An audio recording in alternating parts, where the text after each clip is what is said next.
Welcome to Norse Code, the number one podcast for Minnesota Vikings. I'm your host, James Wagashnik. Thank you guys so much for listening. And at the other end of the tin cannon string, we have our analyst and co-host. You know him from numerous blogs and podcasts around the internet, most notably from the Wide Left Substack. He is Mr. Useful Human, Arif Hassan. Arif, there's plenty of things that we can talk about right now, including what's going on this coming weekend with all the playoff potential, all the potential matchups. We could talk about all of the college football stuff going on. We could even talk about the Pop-Tart rising from the dead and watching as his compatriot is eaten. We could talk about all that. Mm-hmm. I want to talk about the kicker apocalypse that happened during the last week of the fantasy season that skewed all of my championship games in the Hell Leagues to losses. I am upset, and I know why this happened. It's because I was wrong. Yeah, is this about the Cameron Dicker thing? Yes, I was wrong. Mm-hmm. I decided not to put the free kick as an additional 500 points or something. Right, and who was right about that? Arif was right.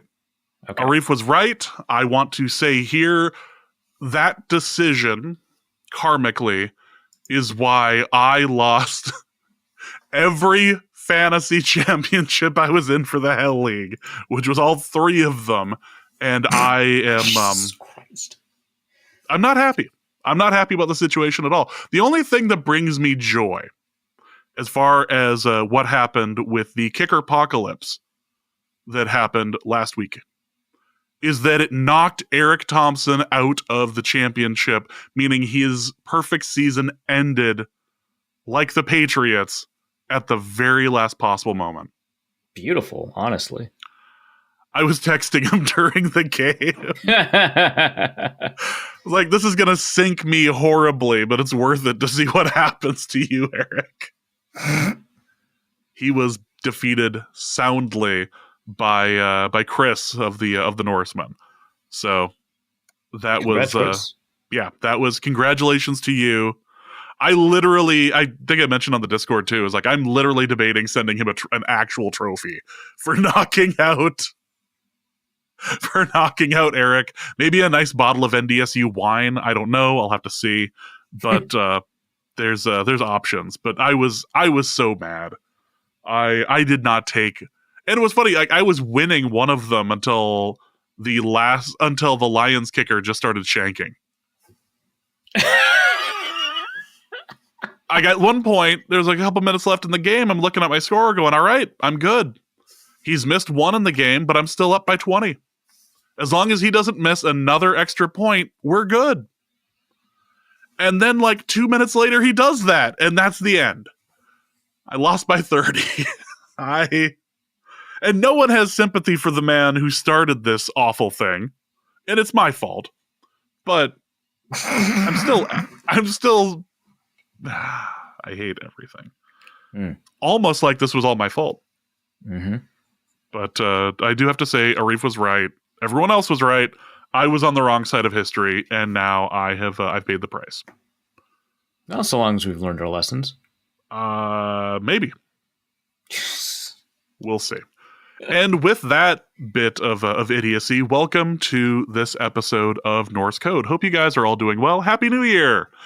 It is 2025. The Vikings and the Lions play this weekend to determine who is the top seed in the NFC, who wins the NFC North, and who gets the pleasure of heading to LA or Tampa Bay and potentially other. I think there's one other spot, but those are where you're looking at. So we'll be doing that. We are also going to break down a bit of the Packers game as well, because we didn't get a chance to record that because of the holiday, and then we have the mailbag as well.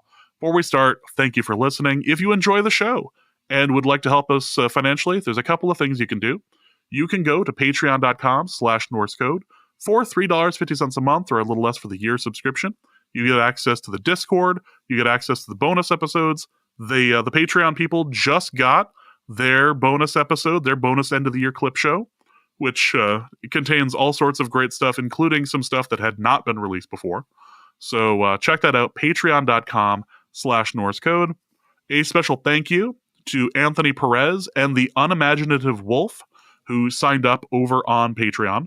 I want to point out Anthony Perez is not the unimaginative wolf, but that's a great potential nickname. That is for someone. So patreon.com/NorseCode. Check it out there. You can also go to paypal.me/NorseCode as well for a one-time donation, or you can go to norsecode.threadless.com for any number of wonderful pieces of Norse Code merchandise. There's a bunch of great t-shirts there. The Arif stickers are up there. If you want a skateboard deck, you can get a skateboard deck. There's all sorts of options. The Arif Christmas socks, which make a wonderful stocking stuffer for next December. Check it out over at norsecode.threadless.com. All shilling aside, let's get into the episode. And the Vikings won in another instance that seemed to almost play out like the first game, where the Vikings were in control for most of it, and the Packers got it close, but once again, never held the ball in a situation where they could take the lead at the end of the game. Yeah, close. The cope is real with a lot of Packers Twitter claiming that we were this close, and it's I was listening. Can you imagine how they would react to the Vikings fans saying we were this close to winning? Yeah, it's ridiculous. It's funny. So part of the clip show thing is I have to listen to all of these intros and a lot of these episodes in order to put the Christmas show together for the regular feed and for the Patreon feed. And when it came to that Packers game, it was the same weekend that the Cowboys played the Ravens, and the Ravens just destroyed them for 3 quarters, and then the Cowboys just started piling on points afterwards, and it was all too little too late. It was all garbage time, stats, whatever. And at the time I had said something along the lines of, congratulations Packers, you had your own Cowboys moment. You came just close enough to make it look like you were, in it. In the game, yeah. And that is exactly what happened here as well. This was a fourth quarter that looked pretty good for Jordan Love. The problem is you tossed for no yards in the first half and had 3 points. And in the end, you can't win a football game like that, apparently, unless you're the Patriots in the Super Bowl. Yeah, and I will say, the Vikings are defensively in these situations playing with fire a little bit. You don't love it. But yeah, the Vikings were in control of the game, especially through the first 3 quarters. That gave them the leeway to be kind of weird about it in the fourth quarter. Missed field goal didn't help.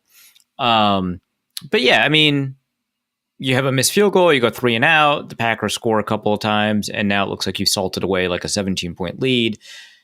But all the Vikings need to do is get a first down, right? And that's what they did. So, close, not close kind of thing. Once again, a situation where the win probability in the fourth quarter didn't drop below 70%, which is the dividing line between close and not close that I used in my piece on close games and sustainability. The lowest it got was 72-73% for the Vikings in the fourth quarter. And that was, of course, after the Packers' final touchdown, because the Packers had timeouts and stuff like that, but it didn't matter, right? So this is primarily a game where the Vikings performed extremely well, outplayed the Packers pretty substantially. And I don't like that the score was this close. I don't like that had the Vikings not converted on third down, that they would have had an opportunity to take the win. I think that the Vikings played this too closely at the end. So I don't want to say that there are no worries coming out of this game or anything like that. But if we're taking a look at what this game suggests about team quality, right, it would very strongly suggest that the Vikings are the better team. 26 first downs to 17, slightly fewer penalty yards, but both teams were penalized 7 times. Better yards per play by a pretty significant margin, 6.3 to 4.8, better success rate, better EPA per play. All of these suggest that the Vikings were a substantially and unambiguously better team, except, of course, this final score. I think Kevin Cole's adjusted score thing, which has been taking kind of or it had taken a couple years ago, like a pretty big beating just in terms of like the way people interpreted it, because it's like, this is what the score would have been if we kind of removed elements of luck from the game. Although I think like when he tweeted it out the first time, he said should have, and that's what got him roasted and stuff like that. The Vikings win by like 7 or something like that. Like it's a pretty unambiguous Vikings win in the adjusted score models and in kind of these top level statistics. They do need to work on this kind of end of half stuff. They do need to work on, not blowing like these leads and stuff like that, because you can get into situations where, like with the Bears game, where this really unlikely outcome, right? The super unlikely outcome of like recovering an onside kick could happen. You should not give them a 2 to 3% chance of winning. You should give them a 0% chance of winning. And this game is like another example of getting pretty close. But the Vikings were a much better team, and they missed 2 field goals, right? Like that's like, I think that's like an element that we should, acknowledge, that like typically under normal circumstances, not that like Will Reichert is not part of the Vikings, but if we're talking about ways to project the team going forward, the Vikings would have won by a more substantial margin than they did. Yeah. And if we can just talk a bit about the end of the game, like we'll cover other things in just a little bit, but if we can just talk about the ending last couple of plays where the Vikings were able to, of all people, to dump the ball off to, just with all of their targets. You have Justin Jefferson, who could you possibly Jordan be talking Addison, about? Naylor, and CJ Ham even liked it and like commented on a post about it. So it was CJ Ham and Cam Akers. Captain Those Ham. were your underneath guys, and the Ham first down where he stayed in. That was good. Like where because I thought he was about to go out of bounds, right? What a veteran! Excellent work, my guy. Excellent work. No, dry aged Ham is that's good. I was he's old, he's wise, he knows exactly where to go. I was pleased.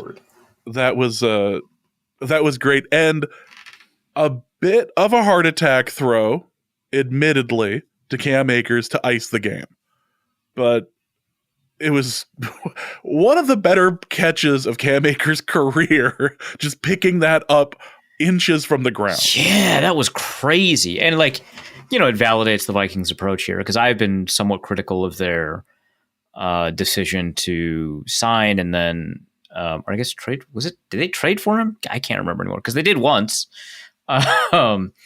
But to acquire and then elevate Cam Akers to the second spot, I just thought that they were a little bit too confident in this guy because his story is so good. It was a trade. Okay. Yeah. I think it was for the exact same amount as last time. That's so funny. But, it elevated him as the second guy because I thought they were a little bit enamored with his story and his personality and his character more than they were like his on-field play. And for the first couple of games that he had played in, I felt kind of vindicated by that. But hey, man, hell of a moment, right? Good for him. Good for the team. That was a great catch, and just what a great, because you've got all these great targets. Nope. And we've been hitting Justin Jefferson today. We've been hitting Jordan Addison today. Naylor had a hell of a game, and I suppose we should talk about that, because in the first half, this was the Jalen Naylor show. It was. I was, I'd already, I was doing a little bit of pre-writing before the game, one in case they lost, one in case they won. And, the one that I'd been, in the case they won, was like, Jalen Naylor's day was was one of the sections. And I think I ended up putting that in the piece too. But like it was, and it, primarily the first half, but it was an outstanding game for Jalen Naylor. Right. And I think it kind of reveals a little bit about the Vikings offense that, there are a lot of ways that they can take advantage of how teams put extra attention on Justin Jefferson. A ton of ways. We've seen them do it with Jordan Addison. We've seen them do it with TJ Hawkinson. To some extent, a little bit, we've seen them do it in the past with Aaron Jones, right? But they really have a lot of faith in the whole group of skill players that they have. So being able to do it with Jalen Naylor, getting 81 yards and a touchdown, right? I think that is a really strong signal to the rest of the league that it's going to be really difficult for teams to put a bunch of eyes on Justin Jefferson. In this case, it looked like there were plays where, 3 pairs of eyes were on him. and find ways to stop, the rest of the Vikings. Like I remember games where, Adam Thielen and Stephon Diggs were both double teamed, right? I think the Seahawks did that. And it really kind of limited the offense. And here, that's just like not, you just like can't make that decision because the third receiver is going to go off for 80 plus yards and a tutty if you do that. Or the tight end is going to go off for 70, right? Or the second receiver is going to go off for 110, right? Like it's just, and Jefferson still got 92, right? Like it's a really tough situation for opposing defenses to be in when you've got the ability to just say, hey, Jalen Nailor's going to split some safeties and get a touchdown and run the seams. Such a fun game for receivers. I mean, the first thing that we should talk about outside of the offense is just how the defense was able to shut down Jordan Love in the first half, including that lovely. It wasn't even a punch out; it was just a tackle on the first drive that jarred the ball loose, but really set the tone for what the Packers were going to see all day. Yeah, no, it was a shellacking. He had like 45 passing yards in the first half. It was a bad time. He was not having a good time. The Vikings weren't getting a ton of pressure in the first half, and obviously when they were, he was getting out of those sacks. But the Vikings made it uncomfortable for him to throw effectively on the run. They did, kind of give up a little bit to Josh Jacobs as a result of that. So he had a pretty decent day, but when your passing game isn't working, it's just really difficult for your run game to make up for it, which is like the other way around is not necessarily true, right?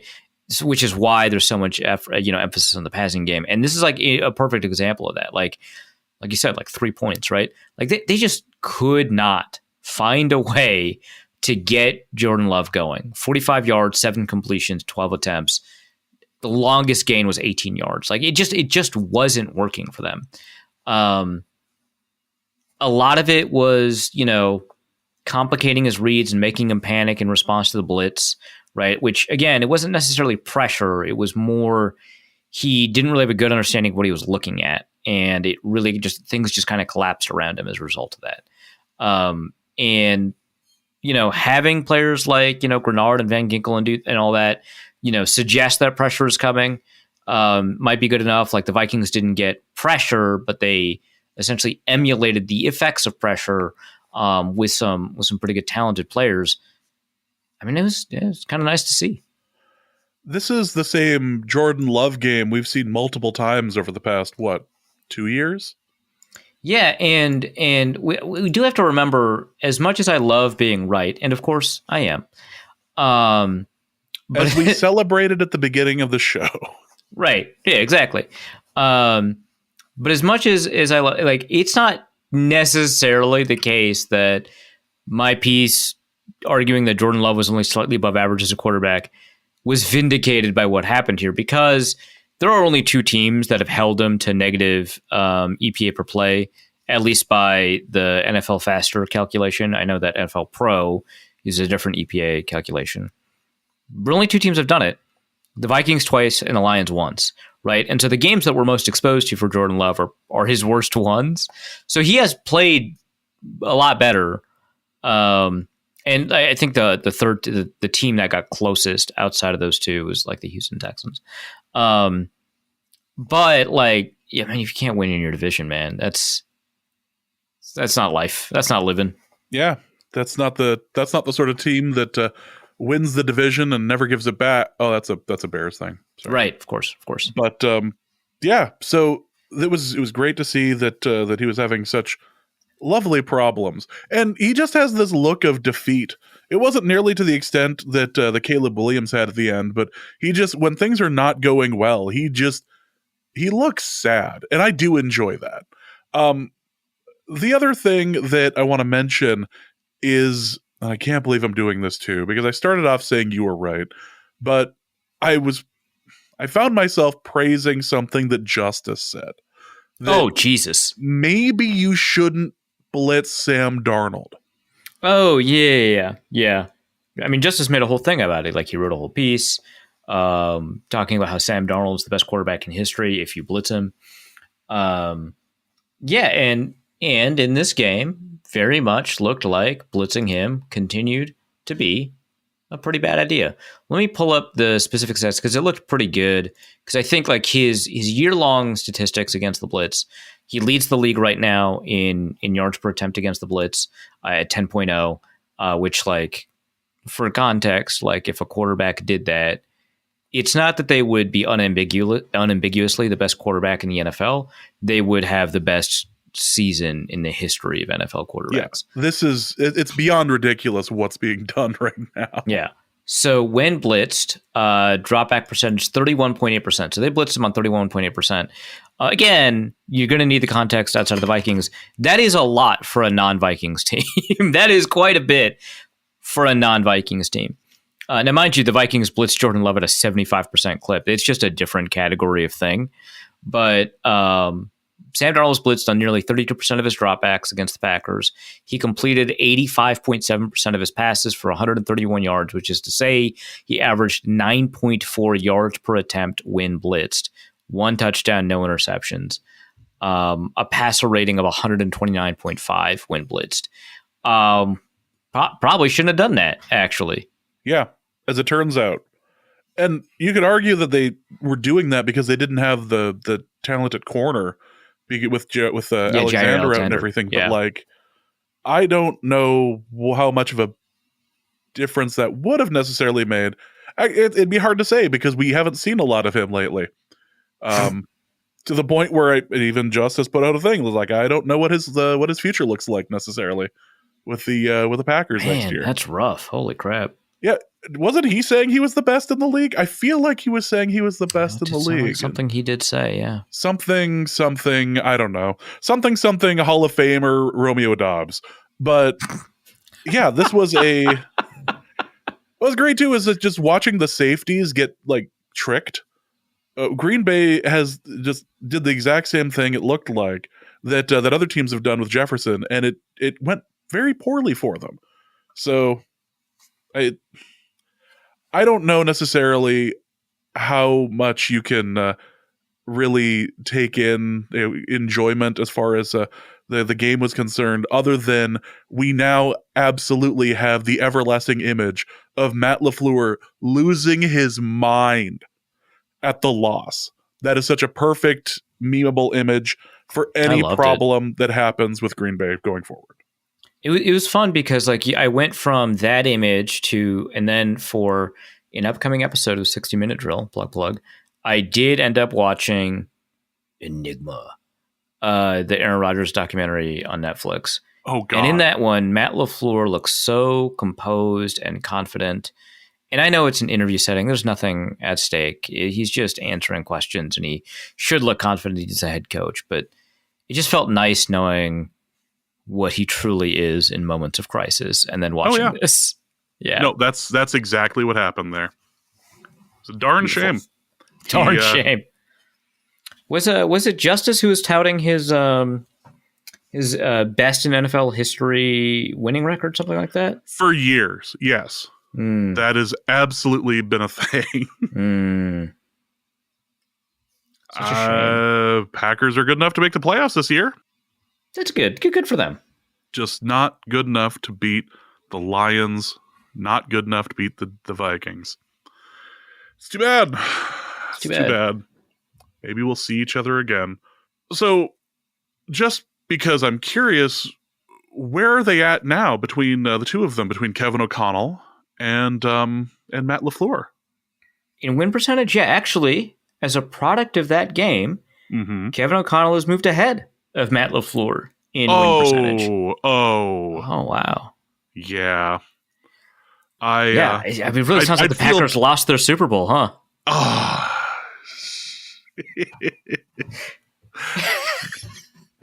When I had posted the episode, and somebody had and included the comment in the description about, is this the Packers Super Bowl? When Justice retweeted it, there were a couple of comments about that's such an awful question. Of course Arif would be the person who would ask if it was the Packers Super Bowl. I may have had a couple of drinks during the game. I may have continued to yell to pile on the points against the Packers.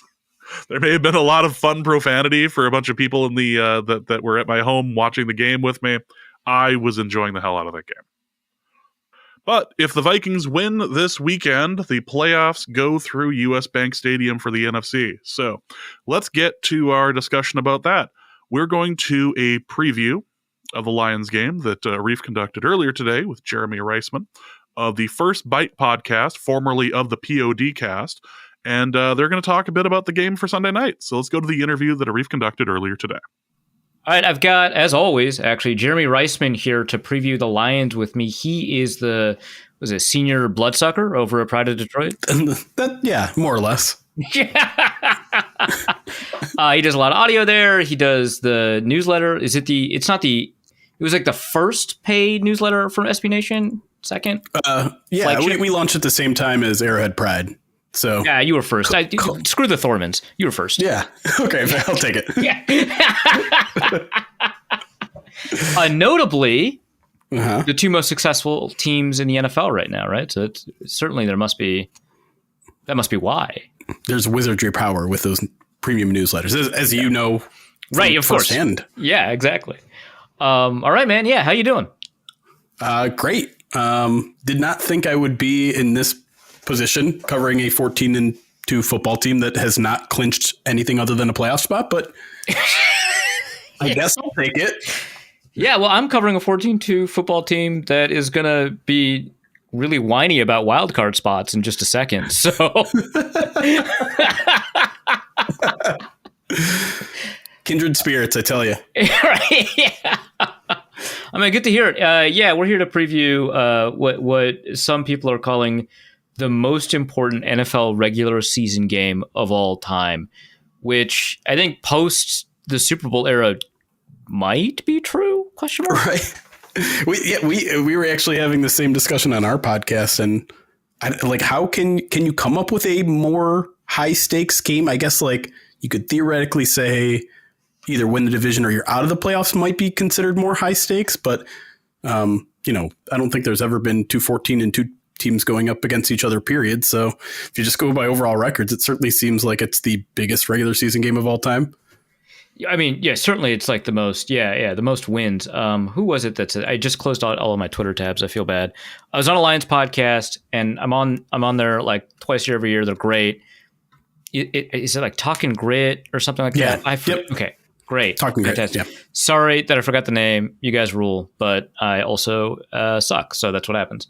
But I was on there and Jacob did the research and he was like, yeah, this is the most regular season wins in a regular season game in NFL history. And at first I thought that was like an artifact of it being like a 17 game season, but like the previous one was like 25 wins. And so this is like by like 3 wins. Like that's crazy. So that's awesome.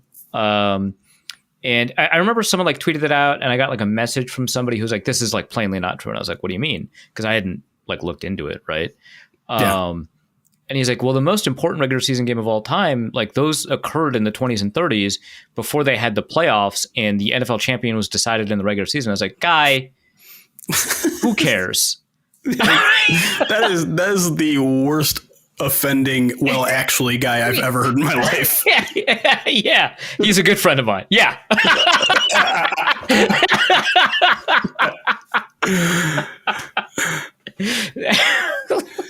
It's just great. So I'm sure he's a great guy. No, yeah. No, I mean, this is why we're friends, right? The kind of people who would produce the worst, well, actually of all time. Yeah, we're running in the same circle. But, huge high stakes game. Obviously, it's not like winning you're in. I think the last regular season game that I don't think even really happened. That was supposed to be this important. Well, it's because remember it was a couple of years ago when Damar Hamlin secretly died and then came back. Oh, right, yeah. The clone, right. Like that was supposed to be, and I don't think that was a week 18 game. I think it was a week 17 game, but it was like deciding. It was a week before, yeah. Yeah, but like it decided the fate of 3 different AFC teams, who's going to get the top seed, etc. It was a huge game and then it didn't happen, right? And so, yeah. But, thanks to the deep state, we didn't have to actually lose someone. So that's nice. Well, now you've given me new hope that this game will get canceled, and the Lions would have the tiebreaker. Save both of our hearts. Yeah, that's also true. Yeah. I don't want anyone to almost die, to be clear. Well, maybe so last time they didn't have the game, but maybe this time they'll count it as a tie, in which case the Lions still get the tiebreaker, but it does result in a funny record. Cool. Let's talk about the Lions. Let's talk about Jared Goff, who in the offseason, I asked the question, is he good? I don't even remember what my answer was, but certainly it wasn't that he's bad. Sure. I think I said he's productive, and that's always good. But that doesn't make him a great, his numbers are better than his play, I think is what it concluded, but that he's a good quarterback. Sure. So how do you feel about that conclusion now that we've had a 14-2 season to kind of follow it? Yeah, I mean, it's tough to always separate the quarterback from a system, especially when he's so ingrained in the one that the Lions have produced here, and him and Ben Johnson have collaborated on. But the kind of line that the Lions keep pumping, and one that I kind of adhere to too, is that Jared Goff is one of the most underappreciated pre-snap quarterbacks because he has so much ownership of the offense and what they do at the line. You'll notice they get to the line probably with I would imagine somewhere between 15 and 20 seconds every play, so that he has enough time. That is some really Phillip Rivers stuff right there. Yeah, I mean, it kind of is, right? And almost the opposite of what was happening in Los Angeles, where I think almost precisely the opposite. I mean, he was called a Madden controller. Right, exactly. And I think by enabling him and emboldening him in that sort of way, he's opened up a different part of his game, a different superpower of his game. And he does so much work before the snap that everything looks easy and simple and basic, I guess, once the snap is there. And so when you watch Jared Goff play, there's nothing that looks remarkable about his play, but he is efficient, like you said. I mean, yards per attempt, I think he's second in the league. Passer rating, second in the league. Basically everything top 5, EPA, whatever you want to throw out there. And I think a lot of that is just the result of preparation, the result of an intense knowledge of the system. And it's a skill set that we don't normally connect with being a good quarterback, but I think it's essential to what makes him what I would say a good quarterback. Okay. I know that you love playing top 5, top 15 with me. I know that is. Did Amon-Ra win you over yet? As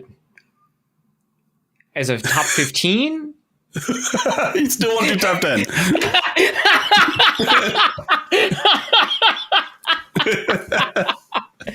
I thought I was going to have you this year. I guess not. Sorry. People like Scary Terry just kind of roared back in. So you get another year to wait. Amon-Ra. Look, he's glad of it. He wants bulletin board material, right? I'm just helping. All right, I'm going to clip this out and send it to him. Of course, yeah. Does he dye his hair blue again? Do we think? Oh, that's a good question. He did it he did it for the playoffs. Yeah. So I checked today; it was not blue. So maybe that's bulletin board material for the Vikings. He doesn't view this as a playoff game. Wow, that's kind of rude because this is you get a free win if you win this one, right? It's worth 2 wins because you get the bye. That's a good point. Yeah, maybe I'll come in tomorrow. You should clip this part and email that to him. Okay. Okay. I'll listen to the whole podcast. Right. Yeah. Fair enough. All right. Yeah. So PFF has him as the 7th receiver, so I'm going to have to fight them. Okay. But Jamar Chase is 10th. We can't be using these rankings. And Justin Jefferson is 4th. This is a travesty all around. Back to Jared Goff. Okay. So we know that he's a good pre-snap quarterback. We know that he is generally pretty accurate. Yes. What are the thoughts on his arm, just in terms of arm strength? I know that you've kind of got a skewed comparison because right before him was Matthew Stafford. Right. It's certainly above average, and we've seen a little bit more of it now that him and J-Mo have developed much more of a chemistry. It's not really something that the Lions offense had in their arsenal before Jameson Williams, and the first 2 years of Jameson Williams, there was barely any Jameson Williams. So, it's something he doesn't do too often. I mean, you look at the ADOT in his career, and it's among the lowest in his career right now than it has been. So, even with the sporadic shots to Jameson Williams, he's not testing it out that often, but I think he has the arm strength to make all of those throws. It's just not what the Lions are prioritizing right now. They're very much a, 10, 12 play drive type of team that will occasionally try to hit you over the top, but you'll probably only see that happen 2-3 times a game, if that. So he's a yak merchant. That's what we're. It's not the first time that's been said. I'm just interpreting what you're saying. Sure. Maybe maliciously, but certainly that's all I'm doing. Listen, I mean, the ball has to be in the right place to get the maximum amount of yak. Oh, that's how I'm okay. gonna respond All to right. that. All right.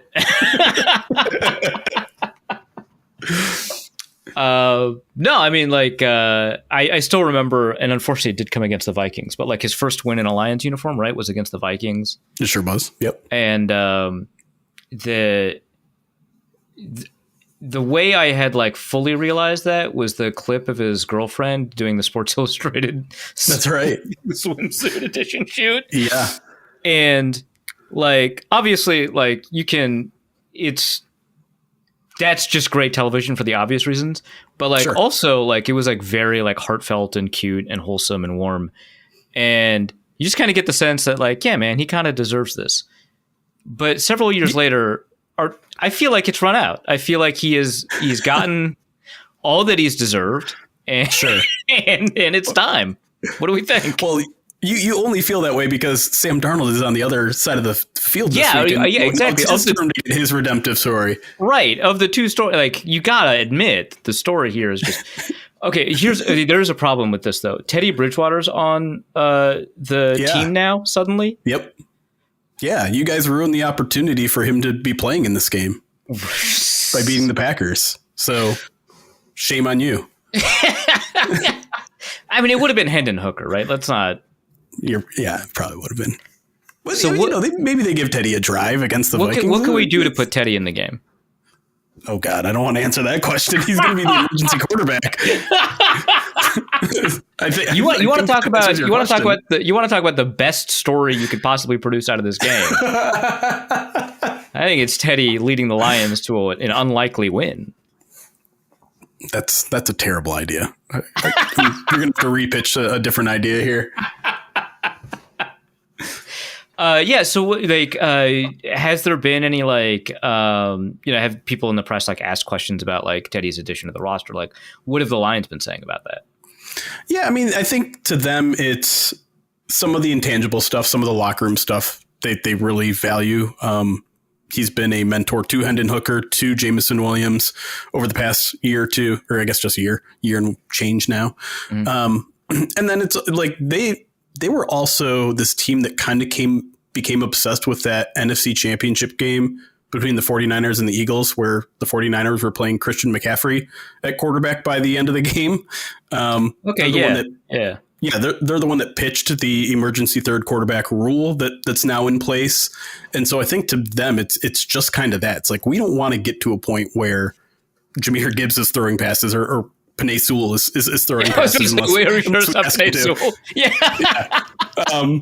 So part of me thinks it's just that. And to be quite honest, if anything happens to Jared Goff in the playoffs, my guess is that Teddy Bridgewater is probably going to be the primary backup rather than Hendon Hooker, because Hendon Hooker's never played in an NFL game other than taking kneels. So I think is probably more so that. And, Teddy Bridgewater and Dan Campbell are super, super close. So I feel like this was something that they probably worked out months ago, maybe even like a year ago when he retired. Yeah. Once you win the state championship game, come over here. Yeah, honestly, like, it would not surprise me because those guys are extremely, extremely close. So to me, I would not be surprised at all if Teddy Bridgewater is the guy to back up Jared Goff in the playoffs, but probably not for this game, just because he's been there like 2 days or whatever, right? Yeah. Well, I'm sure they sent him the playbook a little bit before that, but fair enough. Sure. Okay, yeah. Let's talk a little bit about Jahmyr Gibbs. Can he bell cow for like 5-6 games? He's 2 for 2. I know, but like, that's not what I asked. Well, the hope is that Dave Montgomery is back by the divisional round. Okay. That's kind of what they're targeting right now. They didn't ever put him on IR, so technically that's 4 weeks away. But at the same time, like, they've had so many guys come to IR and come back that they literally were running out of return spots. Right. Yeah. Yeah. They by the end of the regular season. Return designation. Yeah. Yeah, exactly. I think they're at 6. Alex Anzalone and Khalif Raymond might push them to 8, and then you get 2 more in the playoffs. So I think part of that was just like, let's not burn one of those if we don't have to. Yeah. So, theoretically speaking, Jameer only may have to bell cow one more time if things go right on Sunday. If they don't, it's going to be a little bit trickier. They really don't like to do that. And you are going to see a fair amount of Craig Reynolds and maybe a little bit of Jamar Jefferson in there because they don't want to give Jameer 30 carries, particularly going into the playoffs. They don't want him coming off a, 40 touch performance, 35 touch performance, whatever it would be. But he's a guy that has a little bit more versatility than I think most people give him credit for. He's not just a guy that runs around the edge. He's a guy that has no problem running between the tackles. I think he actually has pretty good vision between the tackles. He's obviously not as physical as David Montgomery. And so maybe some of the short yardage situations, you'll see someone else in there, but they have not had an issue giving him 20, 25 touches these past 2 weeks, and he's made the most of them. Yeah, I saw both Craig Reynolds and Jamar Jefferson get touches in the last game. Not like a random safety. No, not Sione. Sione is, I think, still an off-season away from getting any significant offensive role. It's funny because they did try a little bit earlier in this season, and then they scaled back pretty big. And they're like, all right, just figure that one out first. All right. So, I mean, the thing about Jahmyr Gibbs, so earlier today on the Minnesota Football Party, I forget who, maybe it was Sam, said something like, if you can limit his explosives, he's not a very good kind of consistent back, like just in terms of the small gains. Like it's more like 3 yards and 4 yards. Is that accurate? Is he kind of a little bit reliant on his explosives to generate that kind of overall level of efficiency? I think it's somewhat accurate. I mean, it also kind of depends on what your definition of explosive is. Is that like 15 plus, 20 plus? I would say he has a fair amount of like 8 to 15 that might not be considered explosive. That certainly help the yards per carry average. That certainly help, maybe the overall efficiency numbers and things like that. But, you look at success rate of him and the Lions running offense in general, and I think it's generally pretty good.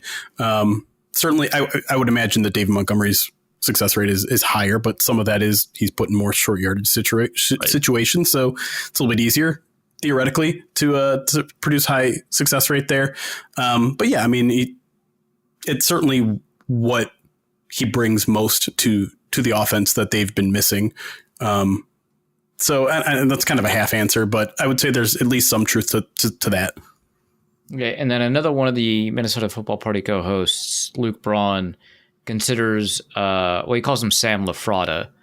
He doesn't think he's like a real tight end in terms of his production, and that his production is more like outlet, ancillary, secondary type stuff. Like, pretending to fall on a drop back and stumbling, and then, oh my God, he's open kind of stuff. As a random, sure. Just off the top of my head, imaginary crazy scenario. Yeah. Right. How good is Sam LaPorta as like primary tight end when we talk about him as like a route runner, as a blocker, as somebody that you can like run wide choice with as like the first read or something like that? It's interesting because Ben Johnson was actually talking about him today, because at the beginning of the season, you probably could make a pretty good case for Sam LaPorta maybe being a little bit of a fraud or whatever. A result of, a high octane offense that spreads the ball around.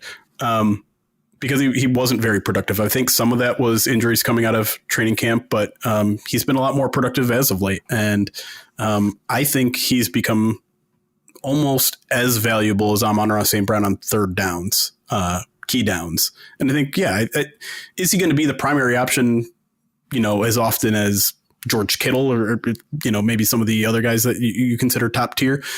No, but I think he is very much a second tier type of guy that he can create separation. I think he's grown as a blocker a lot this particular year, particularly towards the back half. I think there's been a string of 3 or 4 or 5 games where really looks like he's grown in that area of the game. Again, not at a George Kittle level yet, but he's become a more well-balanced tight end. And I think that in a fantasy football obsessed world is not as sexy, is not as interesting, but has made him a better, more valuable player to them. Right. No, I get it. I did the 5 questions with Ryan Matthews, and I was reading some of the comments because I'm addicted to praise, and I was hoping to see some in there. Unfortunately, but I'll send you some for the newsletter when they watch our podcast. But I noticed in the comment section that there is a lot of antipathy for TJ Hawkinson, which actually genuinely surprised me, because I think someone in the comments was like, I had a dream where the Vikings cut TJ Hawkinson and then we picked him up, and a couple of the responses were like, yeah, it's like a backup cheap secondary option. And other people were like, still no. And I was like, that's insane to me. Yes, he's like, it is okay. Why is there so much antipathy for him? Because to me, he's like a legitimately very good conversation top 5 tight end. It all goes back to one moment that Lions fans are extremely, extremely petty about. Right after the trade, TJ Hawkinson said something to the effect of, it's nice to be somewhere where the expectation is to win. And that drove Lions fans crazy. And also, right after he made that quote, the Lions went on a run. And they've never looked back. And so a lot of people were tracing the Lions record compared to the Vikings record after that trade, and the Lions were way ahead. And so everyone's like, oh, Hawkinson, what about the expectation to win now? And it's dumb. It's petty. And it's okay. So I just like a soapbox moment for a second here. We got to stop holding players accountable for the things they say immediately after they've been acquired by a new team about what they like about the new team. It is an impossible situation to be in. Right. There's no correct answer there. And also, he was telling the truth. The Lions were 1-6 after a 3-13-1 season. Like, what? He's just excited to play in some games that matter, for God's sakes. Like, let the man be. It's like, if you were to like look at the Lions record with him and go even further back, it's just like, he's going to be playing in meaningful games this year. How is that not an acceptable answer? But you take something out of context, or you look at it from your own point of view, and it's just it's very silly. Yeah, and like it's always like whenever that situation happens, they ask a player about like the new team that they like. The former the fans of the former team are just like oh, this means it's I don't know, man. It's just a really tough question to answer for people who like speak for a living, much less people who do not want to speak for a living. Right. Yeah. And Hawkinson's kind of awkward too, right? Like, I think for a while he thought he was going to be like George Kittle because he's like besties with George Kittle. But then it's like, no, you're kind of more awkward Iowa than like Rager Iowa. Yeah. That's a good way to put it. That's really good. Cool. So glad we got LaFrada out of the way. Let's talk a little bit about I love having you on the pod, dude. Just because I take it. I'm just like, you know what? I'm a Lions fan. Right. I've got decades of this built up. It's cool. Let's talk about the receiving core, because we definitely have like confirmed top 50 receivers like Amon-Ra, Jameson. I think Jameson's a confirmed top 50 guy, right? Yeah. I mean, he's right up against 1,000 yards this year, which is way ahead of my expectations. Yeah, absolutely. I feel like he's turned it around. Feels kind of weird, but like he's turned it on. Maybe is a better way to put it. Yeah, he's figured it out. I would say turned it around too. Like, obviously, some of the things were out of his control when it comes to the injuries. I would even almost say that the gambling stuff was a little bit out of his control. Tiny bit, honestly, because like the way, exactly, the way the NFL communicates these rules is like a bit of a problem. Right, and to be honest, I don't view anything wrong with gambling on a non-NFL game. I understand there's a set of rules that are the rules, but but there's no like moral implication here. It's not like an ethical quandary. Yeah, I get you. But beyond that, like, there were some actual struggles on the field in that second year. There was a lot of drops. There was a lot of you aren't where you're supposed to be. It still happens every now and then where Goff throws it to one spot and Jameson Williams is like 7 yards down the field from where the ball is. But that has shrunken significantly, and his route trees definitely a lot bigger than it was last year, and he still has the same speed. So it's been, I would say it's been a turnaround, even though some of those slip ups early were out of his control. Fair enough. I think the whole receiving, and this is like a thing that's, I think, more true of the Lions in general than it is almost any other team in the league. But like the narrative power of all the individual players is so strong. Like Tim Patrick is a really good story. Mm-hmm. Allen Robinson, honestly, in my mind, is a pretty good story. Also, he's there. That was exciting to find out live in a game when he caught a pass. He got a 20-some yard pass last week. That was the first time in a while. I was like, holy crap, that cannot be the same Allen Robinson. Did they find like some random undrafted free agent with the same? No, it's the same one. Detroit native too. Yeah, and then while I wouldn't say Amon-Ra St. Brown is like a good story in the same way that Tim Patrick is, he is a good story, right? Like it's just not, when we say a player is a good story, we often mean like, beating the odds or whatever. And that's not really the whole deal with the whole St. Brown clan, but it's still like narratively, I think, powerful to follow Amon-Ra, especially if you're like on my side of things and he's extremely annoying. Yeah. Oh yeah. I get those vibes, why he would be very annoying to most, if not all people. But that's, I mean, if you know anything about his dad, John Brown, like that's why. For sure. Yeah. I mean, the kind of dad that would name all of his kids after Egyptian gods and then also add a saint to the last name for no well-defined reason. Yeah. Yeah. Just because he wanted them to be more famous and he thought St. Brown would be more catchy. And I mean, listen, it worked out. I mean, to his credit. There is a St. Brown podcast now. It worked. Also, like John Brown, like former, was it Mr. Universe question? That's right. Yeah. Yeah. Okay. Very strong personalities, the whole thing. Yes. Which was when Talking Grit asked me if I thought that Amon-Ra St. Brown was a diva. I said no, because of the way that first of all, I don't like the concept of like calling players divas, but like the popular conception is that it's someone whose personality and approach is a detriment to the team for narcissistic reasons, right? Like I want more targets. I'm going to force my hand and force the team to bend to my will, stuff like that. And Amon-Ra St. Brown is just a strong personality that's easy to dislike if he's not doing it for you. Exactly. Yeah. So okay. It's almost like Justin Jefferson in a way, because there is no ill will, at least from my perspective, of Justin Jefferson. But I think people hate him like just because he gritties. Like that's it. That's all it takes for some people. I notice him, and that's a problem. Yeah. Yeah. Exactly. But yeah, like, so tell me about kind of like what the nature of this whole receiving units, the tight end, the running back, and then the receiving core does for this, especially with Jameson Williams kind of like coming into his own, does for like the shape of the offense and how they decide to approach offensive football. Yeah, I mean, it's like I said, they're still utilizing the middle and short areas of the field a lot. There's been a lot more involvement of their running backs, in particular this year in the passing game. A lot of that is just Jared Goff dumping it off, taking what he can get, and realizing that he has a lot of really good skill position players that can turn a 3-yard pass into a 20-yard pass. A lot of in-breaking routes, just like it has been for the past couple of years, because Jared Goff is most comfortable throwing up the middle. And then, again, it's the occasional deep shots to J-Mo. Before he was just kind of like a space clear. Now he's a legitimate threat. They're trying to find ways to get him the ball either in open space or with that deep ball. But there really isn't anybody else that is catching a pass more than 20 yards downfield. It's him and only him. You'll sprinkle Tim Patrick in here and there. Laporta might be more in the 10 to 15 range. You won't see Amon-Ra ever get targeted more than 15 yards down the field. So it's a lot of peppering in the short to intermediate areas.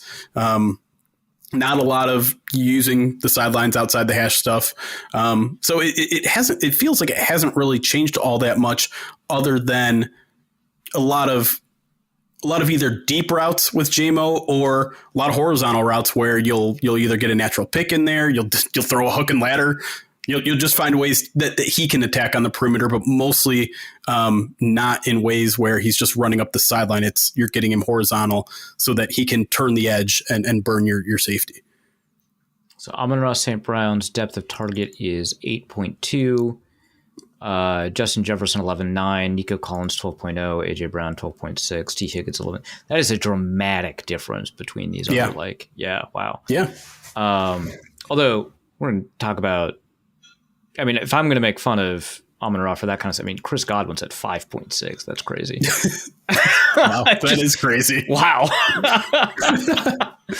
Okay, so I mean, I know that this is not what you were suggesting, but the first thought I had was like the Chip Kelly Eagles, where it was just screens or deep shots and that's it. And I know that the Lions have a lot more intermediate than that, but it just feels like the deep shots exist because they must exist. They are a necessity, and they are not the focal point of the offense. Is like I think the best way to put it. Okay, I think that's fair. And like I said, because pass protection is so good, like sometimes they're looking for those looks, but they're totally okay if Jared Goff isn't much of a risk taker. He won't try to fit a ton of balls into small windows. Mm-hmm. So some would view that as maybe a mistake. I think the Lions view that as what they want, checking down, giving it to your other skill position players and trying to let them make a play. That's why he hasn't turned the ball much outside of the Houston Texans game. Let's talk about the offensive line then. You talked about how they can protect pretty well, allow for those deep shots. Some would say, I think me included, that they're the best offensive line in the NFL right now. What do we feel about that? Yeah, I mean, I think they haven't quite lived up to that billing this year. You started to see some of the wear and tear, particularly on the left side of the line. Taylor Decker, still a decent left tackle, but he old. He old, and against some of the better pass rushers he struggles with. I think Nick Bosa got the better of him a handful of times on Monday. And then Graham Glasgow, the left guard next to him, has also had a down year, particularly when it comes to pass protection, but he's also bounced back a little bit in the past couple weeks. The right side of that line is rock solid, though. Obviously, you got Frank Ragnow, who I think I don't think there's a more important player on that offensive line during Vikings week than their center. He's been as good as usual.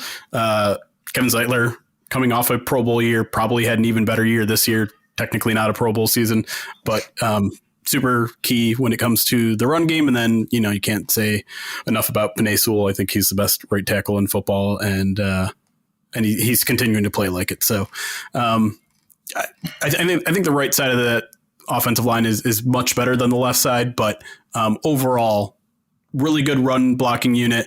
Pass blocking has been a small, half step back this year, but I would still probably say they're a top 10 pass blocking unit while being a top 5 run blocking unit. All right, cool. You just went over all the individual players, so I don't have to do that. But we do see players like Dan Skipper show up. Which are they still doing are fans still doing the chest thing? Yes. Okay. Yeah, they're gonna report him as eligible. The fans are gonna go crazy. Jared Goff is gonna flap his arms and say "shut up," and they won't do it because everyone loves Dan Skipper, and I hate it. It's okay. So is it like a me and Caitlin Clark thing where it's like I like Caitlin Clark, but I hate everyone who likes Caitlin? Okay, 100%. And I will say this: I've changed a little bit with Dan Skipper because he used to no one used to talk to him in the locker room. No one used to care that he was in there, and he for some reason was super antagonistic. He would yell at the media while they were there, and not in a super serious way, but in a way is all right, time to go. When we're walking out, he goes, okay, time to go. He's yelling at all us to go away and whatever. And now he's very much softened up since now that he's a figure, he's a big softie. And I'm just oh, why was he so mean before? Well, but now that he's receiving positive attention, I guess, yeah, that is essentially what it is. Hey, these guys aren't so bad. Right. All right. Let's talk about the defense. What's left of it, I suppose. Sure. Yeah. Well, okay, but there are predictable injuries like Marcus Davenport. Who could have seen that coming? Yes. Right. Yeah. And then to some extent, they got rid of that one out of the way. That was a week 3 thing. It was very, okay, well, at least. Yeah, we don't have to worry about that. And then Netane Moody or Netani Moody, I don't know. Always injured in college, not a shock. Carlton Davis recently struggled injury. So some of these are not shocks, and some of these are just like, holy crap. Obviously, you've dealt with like not having Aiden Hutchinson for quite a while now. He's still like in the rankings for like most pressures this year. Wild. Yeah. Christ, what a half season. It only makes there's not a serious defensive player of the year candidate discussion even more infuriating. Right. Because he would be running away with it. Not close. Yeah. Not close. He could have finished the year with a completely average, like final 8 or 9 or however many games, and still been absolutely demolishing the field. If his injury was 5 weeks later, he might win it. Yeah, right. Yeah. I am having. I'm writing up that piece right now. I am having some trouble with it. So, I don't want to give it to Myles Garrett, but it feels like he's the best player, but he doesn't have the production. I don't know. Yeah. So with that in mind, who is up front and how do the Lions generate pass rush? The answer to your second question is blitzing a crap ton. And that's something that Aaron Glenn wanted to do anyways. Okay. But it's also what they have to do now. Okay, so that sounds like that's a very Jalen Reeves-Maben job, it feels like. Yes. Yeah. Okay. A little bit. It's definitely their linebackers a lot. Ifeatu Melifonwu, who just returned to the lineup, kind of their third safety out there. They'll play him at the linebacker level and blitz him a lot. Oh, that's perfect. Because Melifonwu, neither Melifonwu, but I mean, I guess especially Obi, but like Melifonwu is, if you just set him on a straight line, you're good. And I think everything else is kind of a concern. Yeah. Okay. And that's what they do. And he's kind of good at it. Yeah. It's worked out. And I mean, it's crazy because he basically did nothing in his entire Lions career until the last 5 games of last season, where he just went on a tear with like 4 interceptions and 5 sacks in 6 games or something like that.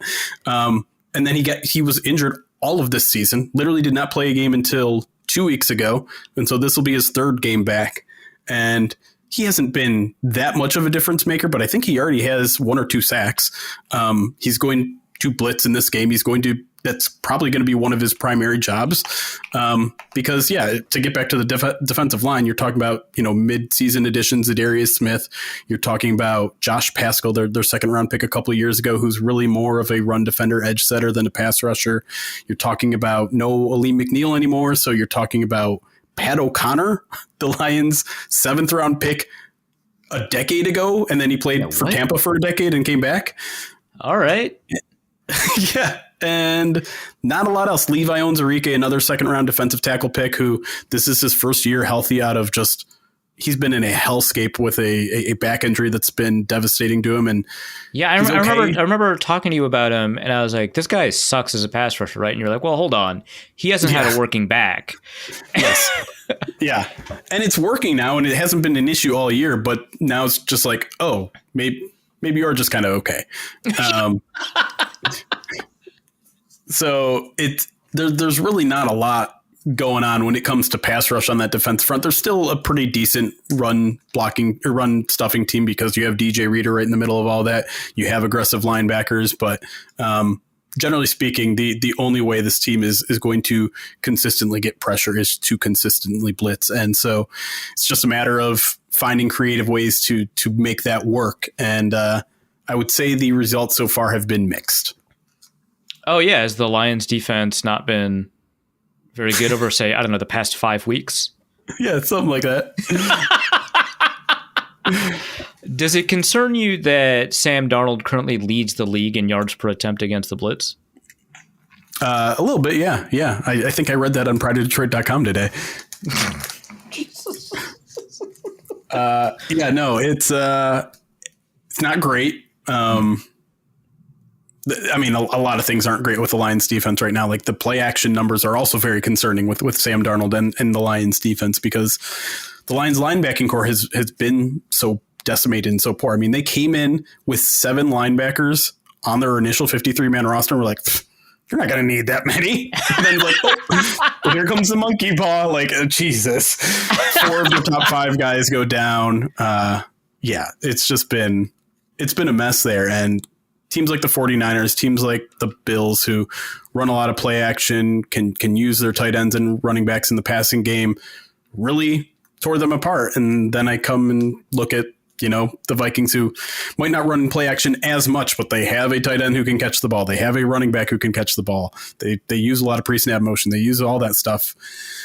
And it doesn't look like a great matchup, to be quite honest. But I don't condone gambling, but I do have a very important outcome that I'm highly invested in, which is TJ Hawkinson getting at least 60 yards. How are we feeling about that one? That seems relatively safe. I would say a lot depends on the status of Alex Anzalone, because, if you have Alex Anzalone and Jack Campbell there and you play a lot of two linebacker sets, that doesn't really look all that different from what they were doing for the first 10 weeks of the season. But I'm kind of, I don't know, it's Tuesday night. We literally just talked to Alex Anzalone, and the way he was talking, it was like, well, you really have to weigh, is it worth the risk? I'm not 100%. Everyone's injured, but anyway, you're going to the playoffs. I've never played in the Super Bowl. If I get, you weigh the risk of, like, if something happens, does that mean I miss the Super Bowl? If that's the case, is it worth it? And it's just like a lot of doubt in his tone, I would say, even though he was also listed as a full participant today in practice. Yeah. So it was just like, I don't really know how to weigh that. If I had to take a guess right now, I don't think he's going to play, which outstanding news. For him, obviously I care about his health. That's right. His long-term health. Yeah. Yeah. And if that's the case, I would hammer that over in a theoretical world in which I gambled on sports, which I don't. Right. And I'm not saying that to take the high road, but I kind of am. You're right. I get it. You're saying you're better than Jameson Williams. I get it. That's right. Yeah. Listen, I just read at some point this season, I read this like very informative piece about how gambling preys on people. And so it's kind of really turned me off. Good to hear. Whoever wrote that must have been a really moving writer. Certainly. Definitely not a hypocrite either. Let's talk a little bit about Jack Campbell, though, because it feels like the way the conversation, when there is a conversation about him, which doesn't feel that common anymore, it's in the context of him being a disappointment. Is that accurate? I would say this year has been more good than bad. He hasn't made any of like those huge splash plays. He's not like picked off a bunch of passes or, tallied a bunch of sacks, or maybe even tackles for loss. But I think part of that is just he hasn't done anything good, but statistically wise. But like, no, he's a very solid tackler. He violent at times too.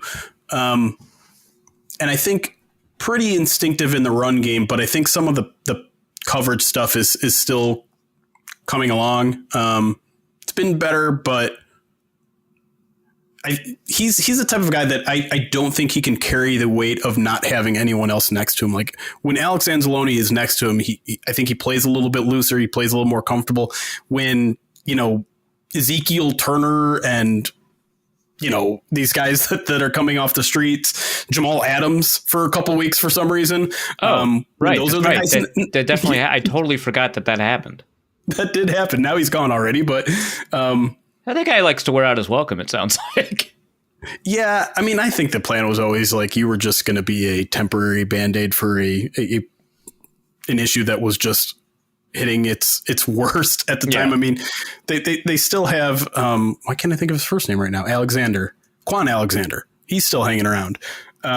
Wait, what? He is? Where? Yeah, he's on the practice squad. Oh, okay. I'm like looking around this Ourlad's depth chart. I'm like, where in the world is Quan Alexander? Yeah, but they've elevated him for 2 games. I think he was might have been on the 53, and then they cut him and brought him back on the practice squad. They've been doing these roster gymnastics for the better half of 2 months now, where you're either on the practice squad, you're on the 53, then you're off the roster, then you're back on the practice squad, just out of necessity. Right. Yeah. But anyways, back to Jack Campbell. I think he's the type of guy where he just he almost needs a security blanket next to him, someone he can trust to play as freely and smartly as possible. Otherwise, he's trying to do too much. He's kind of panicking a little bit. So I don't know. I still think he's had a good second year. But I could certainly understand why, 20th overall pick or whatever he was, expectations externally would be a little bit higher because he doesn't have those splash plays. All right. So there is a lot of blank space in the defensive back area of this depth chart that I'm looking at. Okay. That feels like a concern. I will say sure. The areas that are filled in that's pretty good. Kirby Joseph is hopefully an All-Pro. If he's not a first-team All-Pro, something's wrong. Sure. And I think, maybe I'm wrong because it's just like who I choose to follow, but I think Vikings fans are over this like intentionally causing injuries thing. Not the ones that I tend to see on my timeline, but okay. The ones I do tend to see on my timeline are being retweeted by very angry Lions fans. Oh, well, no, fair enough. Yeah. I've already said my piece on this. Insane. But Kirby Joseph having a great year. Terry and Arnold, not like an awful year. Like, all right. Like a pretty good year, right? Yeah. I think that's fair. Brian Branch, outstanding. Sure. Amik Robertson is on the outside, which is good for him, even though he is my height. Sorry, no, that would imply that he's 7 feet tall. No, it's like 5'4". Give or take. In between those numbers. So yeah, somewhere. Dude, I remember him taking on in college, Colin Johnson from like Texas, who is legit like 6'6", and just shutting him down. Yeah. That's the story of Amik Robertson, and he was playing nickel all year, but when Carlton Davis went down, they kicked him outside, and he's held up pretty well. He's a better outside player than a slot player. It's just the height thing. Yep. So it's like the players that are there, are pretty good. Melifonwu side are pretty good. Mm-hmm. Well, we just talked about like the strengths and weaknesses of Melifonwu, and it feels like treating him as if I'm treating the rest of the secondary is maybe not the correct way to approach this. But I mean, it feels like there's just like any mistake. It's kind of like the Mr. Burns disease thing. Like any slight change in the circumstance, and things are about to collapse. And honestly, based off the last 5 weeks of defensive play, they already have. Yeah, it's hard to diagnose exactly what's going wrong in the secondary because you're right. All the individual players there are pretty darn good. And I think they are still a little bit adjusting to the post Carlton Davis world that they're living in and trying to figure out how Iffy fits into everything because he's playing over 50% of the snaps now, which has resulted in Brian Branch playing a lot more at the nickel than he was before. He was still playing it a fair amount because that's what he did last year, and they moved him to safety this year, and it started out fantastic. I mean, he was neck and neck with Kirby Joseph with interceptions through 6 or 7 games. And then, again, they changed his role a little bit. He's been playing a little bit closer to the line of scrimmage, and so I think part of it is the lack of pass rush, is the amount of pressure they put on their defensive backs to perform. I mean, they're in man more than anyone else in the league. So that alone is a tough task for some of these outside corners. That's why you've seen a very up and down season for Terry and Arnold. So I think some of that is some of it is pass rush. Some of it is the fact that when you play so much man and don't have a pass rush, teams are going to figure that out. They're going to utilize rub routes. They're going to utilize other ways to get guys open when you have 4 or 5 seconds to figure something out as a quarterback. So it theoretically on paper should work, but I think you're right. I think when there's just one fly in the ointment, it's just they can't recover from it, and they require a huge play. They really have to win in the same way that they won against the Vikings both times last year, which is we're going to give up 500 yards of offense, but we're going to pick you off twice. And that's how we win. Yeah. So that's kind of what my concern was when I wrote in for the 5 questions, that it seems like they're very turnover reliant. And I think I described it as they get the job done, but yeah. Okay, that's accurate.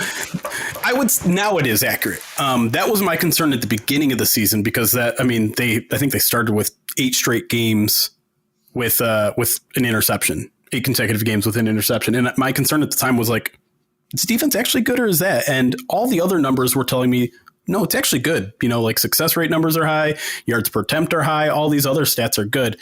And then everything fell apart in the last 2 months here with all the injuries. And now that part's gone. Now the down to down consistency is not there. And we need a big play. We need a sack. And Dan Campbell is almost, he's essentially openly admitted it after the game against the 49ers. He's like, yeah, listen, we got a couple big plays on defense and that was the difference in the game. And then he said something to the effect of, that's the world we're living in right now. And so, oh, wow. Yeah, I like that. That is the world they're living in now. Like they need those explosive plays on defense. And Nick Mullins isn't playing back there anymore. He's not going to throw him 4 interceptions or whatever it was in one of those games.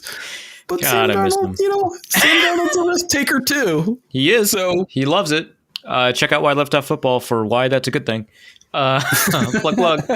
Lions over the last 5 or since week 13, 32nd in EPA per play.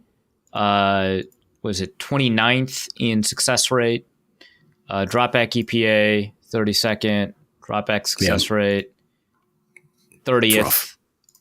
Rush EPA 21st. Hey, look at that. Hey. Rush success rate 14th. Oh wow. Boom. We're eating tonight, boys. That is ultimately like what they want to be now is let's pray that you run on 1st and 2nd down and we get you into some sort of 3rd and medium to long. Do I have some news for how something. Kevin O'Connell runs the offense?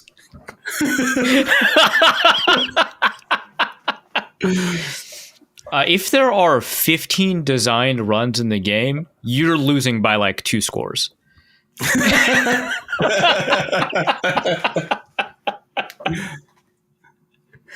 All right. So with that in mind, Justin Jefferson, how do you solve a problem like that? Bracket him. The Lions haven't figured that one out yet. I guess I saw a couple people on the Lions beat tweet his stat line against the Lions. One of the 2021 games is pretty good. The rest are 100 plus games, but yeah. I think in total it's like 9 games, 1,100 yards, and like 10 touchdowns, or something crazy like that. Now it's not really fair to compare 2021 Lions stats to where they're at now, but the only modicum of a hope I'll give the Lions in that matchup in particular is that most of the damage that these teams have been doing over the past month and a half have not really been on the perimeter. Like you were saying, Amik has been a relatively good outside corner. Terrion has had his good moments. I think the one thing that has most Lions fans scared this particular week is the amount of pass interference yardage that Justin Jefferson and the rest of that receiving core draw compared to the amount of pass interference penalties that the Lions defense has suffered this year, which is, I think, both number 1 in the league. So, okay. Yeah. Cause that tweet went pretty hard. I tweeted out during the game that Jefferson was up to 171 yards in pass interference penalties drawn. So he's 1st and Jordan Addison is 3rd. Right. Of all people, Noah Brown is 2nd, which good for him, but what? Yeah. Right. But yeah, so if the Lions, you said they're number 1 in the league for pass interference yardage allowed? I believe so. Terrion Arnold had 10. Yeah. That's and that's why I was hesitant about saying Terrion Arnold had a good season, because it feels like that's been a persistent issue. It's been better as of late. It was terrible in the first 8 weeks. I would say probably 7 of those penalties probably happened in the first 8 weeks. Okay. So how many pass interference yards are we thinking about giving up in this game? Oh, man. Considering it's my least favorite penalty and it should be capped at 15 yards and at me all you want, because I've had this argument a million times, probably 150.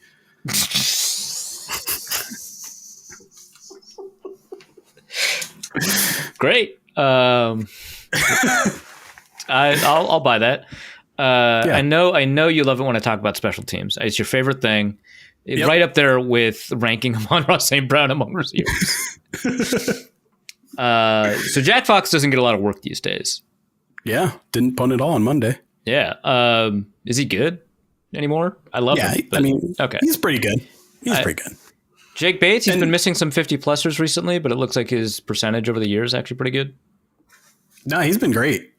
Way better than I expected. Missed a couple extra points on Monday, but one was blocked, and I'm not sure what happened on the other one. But generally speaking, he nailed a 57-yarder, I think, in that game, and just the power is kind of unbelievable. And I mean, listen, this might be one of the better kicking matchups, and we talk about how this might be a monumental game in terms of really, really good teams, 14-2 teams, division on the line.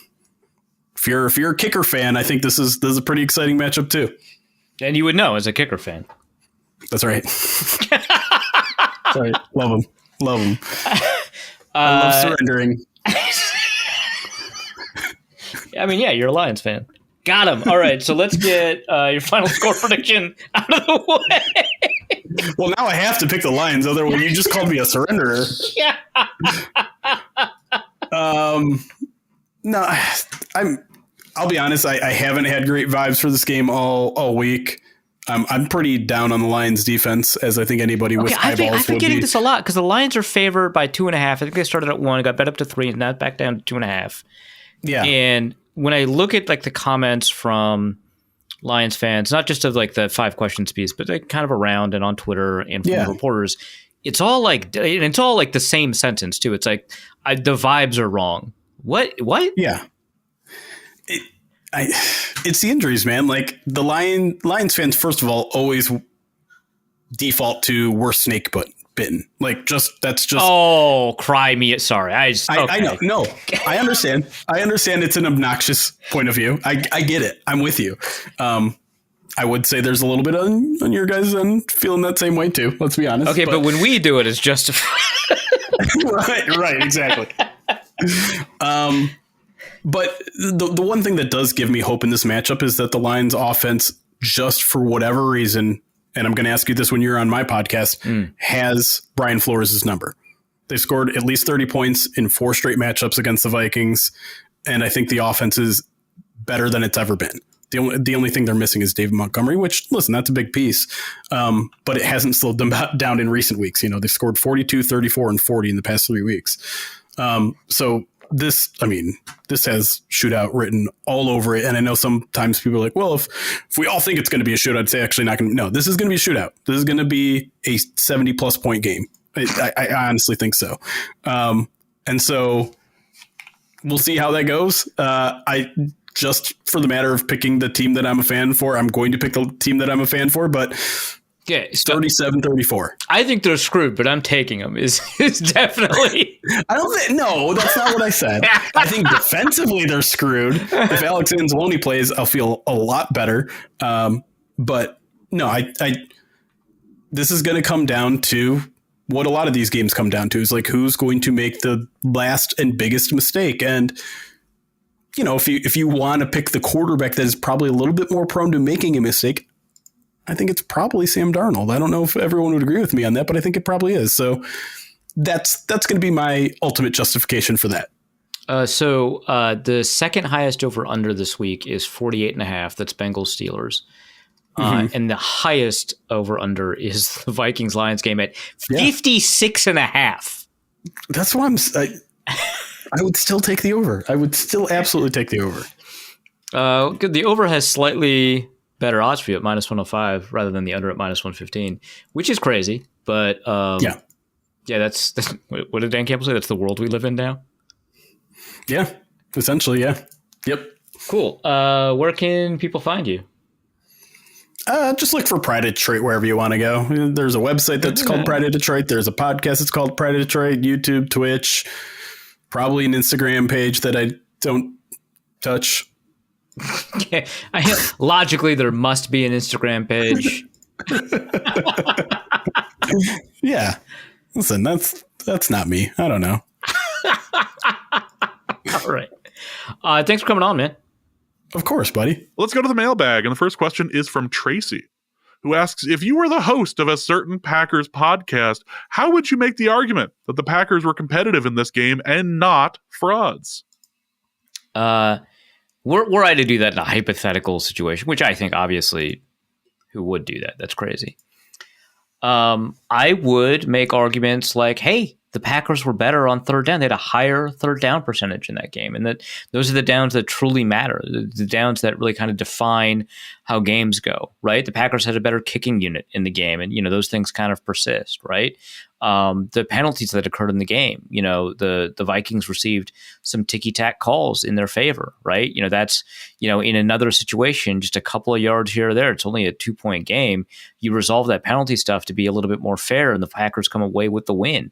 It's just, it's really that simple sometimes. That's probably how you would go about, talking about those kinds of things. And like the Vikings were just so much worse at the margins. I mean, just take a look at all of the special teams. I mean, they had a worse return percentage. They had a worse, kicking percentage. They had a worse gross punting and net punting average. Like by the details, which is really what decides most football games, the Vikings fell well behind.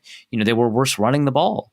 It really does seem like the Packers, just a couple of bounces here or there. That's just the way that luck works. It seems like the Vikings just couldn't get it done. They were worse in the red zone, worse in goal-to-goal situations, worse on third down. It's just how were they comparatively on fourth down?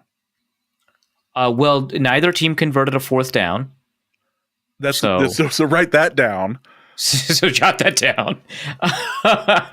So yeah, and only one team had the guts to even attempt a fourth down, honestly, and that's the attempts is actually kind of what we should be looking at in that context. Yeah, moral gutsy victories. Right. Let's go to Scotch and Scarves, who asks, "Can the Vikings franchise tag Darnold if we don't want to commit to long term?"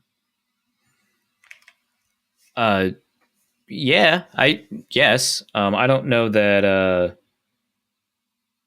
I don't know that they would. So I think that like the idea is that the Vikings had kind of set Darnold up to be in a really successful spot for his next contract negotiation, right? To showcase that he's a starting quality quarterback so that he could sign the kind of contract that is going to take care of his family or whatever. I think that like he comes from a pretty wealthy background, so maybe not, but you know what the point is, right? And a franchise tag, I think, would be doing him a disservice because, it pays him a lot up front, but, it puts him at risk of having to have another season that is perhaps pretty difficult to replicate, and it could hurt his market, and he's another year older before he signs like a long-term deal with substantial guarantees and stuff like that.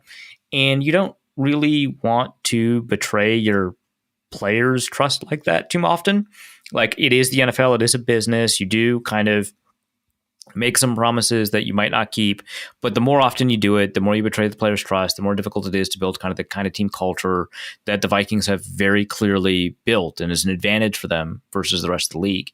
So yeah, you could absolutely franchise him. You could franchise him and trade him. You could franchise him and trade him to a destination of his choosing, re-signs a long-term deal, and maybe that resolves a lot of this. But like, I think restricting his freedom of movement could potentially, and maybe not, you have a discussion before Anthony agrees to it, but it could potentially harm your relationship with like players in general. But I think that more likely it's a franchise and trade than it is a franchise and wait and see, right? Yeah, I remember on the football party a couple days ago, Sam had suggested that you could sign a nice short-term deal, like 2 years, and then he gets to hit free agency, and JJ McCarthy comes online then. And it's like, well, yeah, but he has to, like, that's great for the Vikings. What a fantastic opportunity for the Vikings. He has to agree to that. I don't think it's in necessarily his best interest to do that. Yeah, there's that's a heck of a hometown discount. And it's not a hometown discount. It's more like I'm already here discount. And I don't know that Darnold necessarily would want to play anywhere else, considering the success he's having here. But money's the big factor, and as everyone else seems to have pointed out, this defense doesn't come back in this form, paying a quarterback. Yeah, and I had kind of made this point that Cousins is more likely to agree. This last year, obviously. Cousins is more likely to agree to a contract with the Vikings because leaving the situation is gonna make things look pretty bad. And this is the situation that really got him into high level territory that resolved like the big game and the close game and the comeback stuff that had been kind of bothering him. And yeah, he still left, right? He still left for Atlanta. So I think that matters. Obviously, it matters a different amount to every individual player. But I don't want to like, after having experienced that, I don't want to like over leverage the fact that this is the ideal situation and you wouldn't want to leave. Yeah, it's it'll be interesting. I think that all of us collectively should just shut up about it until February. Like, it is like such a tired thing to like. I would love to talk about it after like the NFC Championship game or the Super Bowl and have the best problem in the world, right? Precisely. But like, man, before the playoffs, Jesus. It's all anyone is talking about, other than Stephen A. Smith declaring that Sam Darnold didn't throw for 300 plus yards in the month of December. He was wrong about it twice over, but like that's all that anyone's been talking about. Good work, lately. Stephen. We've said it multiple times on the show. If it turns out that he's doing well, let's talk about it in the offseason. This is a wonderful situation that we're in. Enjoy what we have now. Please. Max asks, Harrison Smith is coming back next year, right? I kind of doubt it. I kind of like, again, it helps to have a good season to bring someone back who's considering retirement. But man, I feel like he has kind of extended that twice now. Maybe I'm wrong, but it feels like he has. And it's just, there's so much. And it's a difficult one. So he hits free agency / retires. Cameron Bynum, I think, is hitting free agency, if I remember correctly. And like Theo Jackson. Yeah. And Theo Jackson's like not a non-entity when it comes to the safety conversation. Like he's like a dude, right? So the Vikings are probably going to have to figure out the safety situation at some point, you know, with the plethora of draft picks they have, being one of the options. But they might have to sign a safety in like free agency or something like that. But I am not confident that Harrison Smith is coming back. And then we can start the countdown to first ballot Hall of Fame stuff. Yeah, absolutely. between that and Ring of Honor and everything, he's earned quite a bit. Yeah. Let's go to Bobby G, who asks, without looking at any data, and I'm going to say that to you, you're not allowed to look at any data for this question. Great. It seems like the Vikings use pitches a large majority of the time over standard handoffs. Why do you think that is? I've got great news, James. I did not look at any data. Fantastic. So, Bobby, let's take it on faith that your supposition is correct. It matches my intuition. Together, we've made a Voltron of correctness on this one. I think... there's a lot of reasons that you would do it, but I think, one, the Vikings are better on runs to the outside than they are to the inside. And, obviously you're more likely to use pitches on outside runs than inside runs. We have seen the Vikings do inside pitches, especially in the Adrian Peterson era. It's like an innovation that was popularized by LSU a couple years ago. Well, more than a couple years ago now. But it's an interesting choice to do inside pitches. But like the reason that you do an outside pitch is because it gives you kind of like much more time, I should say. Like it cheats you some time because the running back just goes out and you don't have to get the footwork right for a handoff on a run going to the outside that necessarily has to marry with what the offensive line is doing, because now you can just be like, hey, let's get, a good block here, a good block there on the outside, not worry about the timing of it, make sure that we've got that block. And now the running back has like a full head of steam in the direction they want to go in, instead of having to change directions is part of it. You essentially cheat a couple of steps on your path to the outside. So that's primarily why you would do it. It could be the case that for Aaron Jones specifically, that's a better approach to those outside runs than the handoff. That's going to require him to be a little bit more patient before he sticks his plant foot in and gets out on, say, a wide zone run, those kind of things. But it decouples some of the footwork timing aspects of some of these outside runs that are sometimes really critical and gives you a little bit of extra speed. Obviously, there's the increased risk of a fumble, which we have seen. But a lot of the times these pitches are really helpful for allowing the running back to kind of take control of the rep instead of being kind of at the mercy of how the offensive line blocking is proceeding. Let's go to Dayglow Jones, who asks, of the teams in the playoffs, with whom do the Vikings match up well, and which teams present the greatest challenge? Sub-question, who would you most like to see them play in a Super Bowl? Oh, man. Well, let's take a look at the playoff picture. So, unfortunately, and we discussed this like in week 7 when we were talking about the Lions, the Vikings match up pretty poorly with the Lions because of how uniquely good that they are against the blitz, even in situations where we account for the fact that the Flores blitz is a little bit different than other blitzes, right? So there's that, right? But if we take a look at kind of the NFC opponents in the playoffs, I think obviously they match up well with the Packers. We've seen that. Got them. And despite how poorly they played against the Rams, I'm not as concerned. I obviously have a little bit of trepidation about that. I think they match up really well against the Eagles because that's a team that doesn't do as well against the blitz.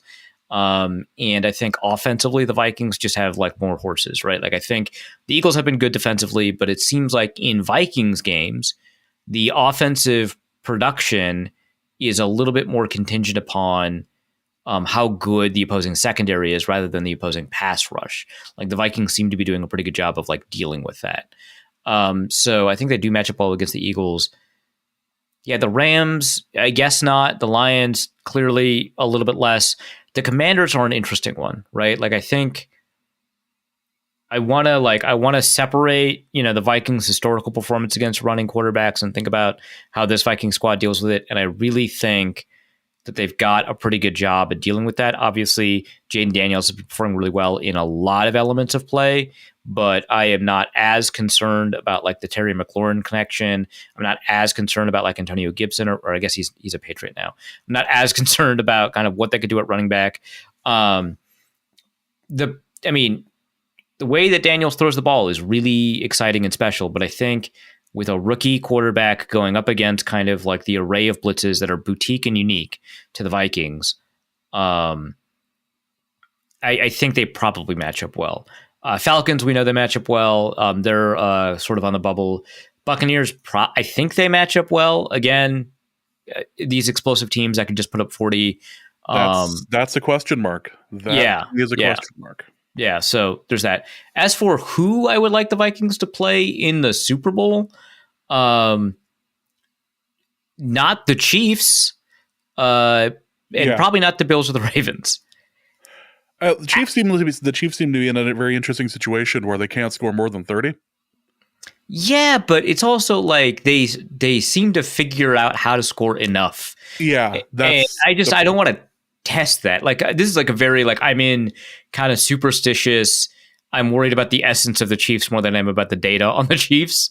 Yeah. Like I get like where I'm going with this is like clearly less analytical, but it's just the Patrick Mahomes is just good. I'm sorry. I don't think he made the Pro Bowl this year. I didn't look at the Pro Bowl rosters, and sure, he didn't deserve to, right? Based on his performance this year.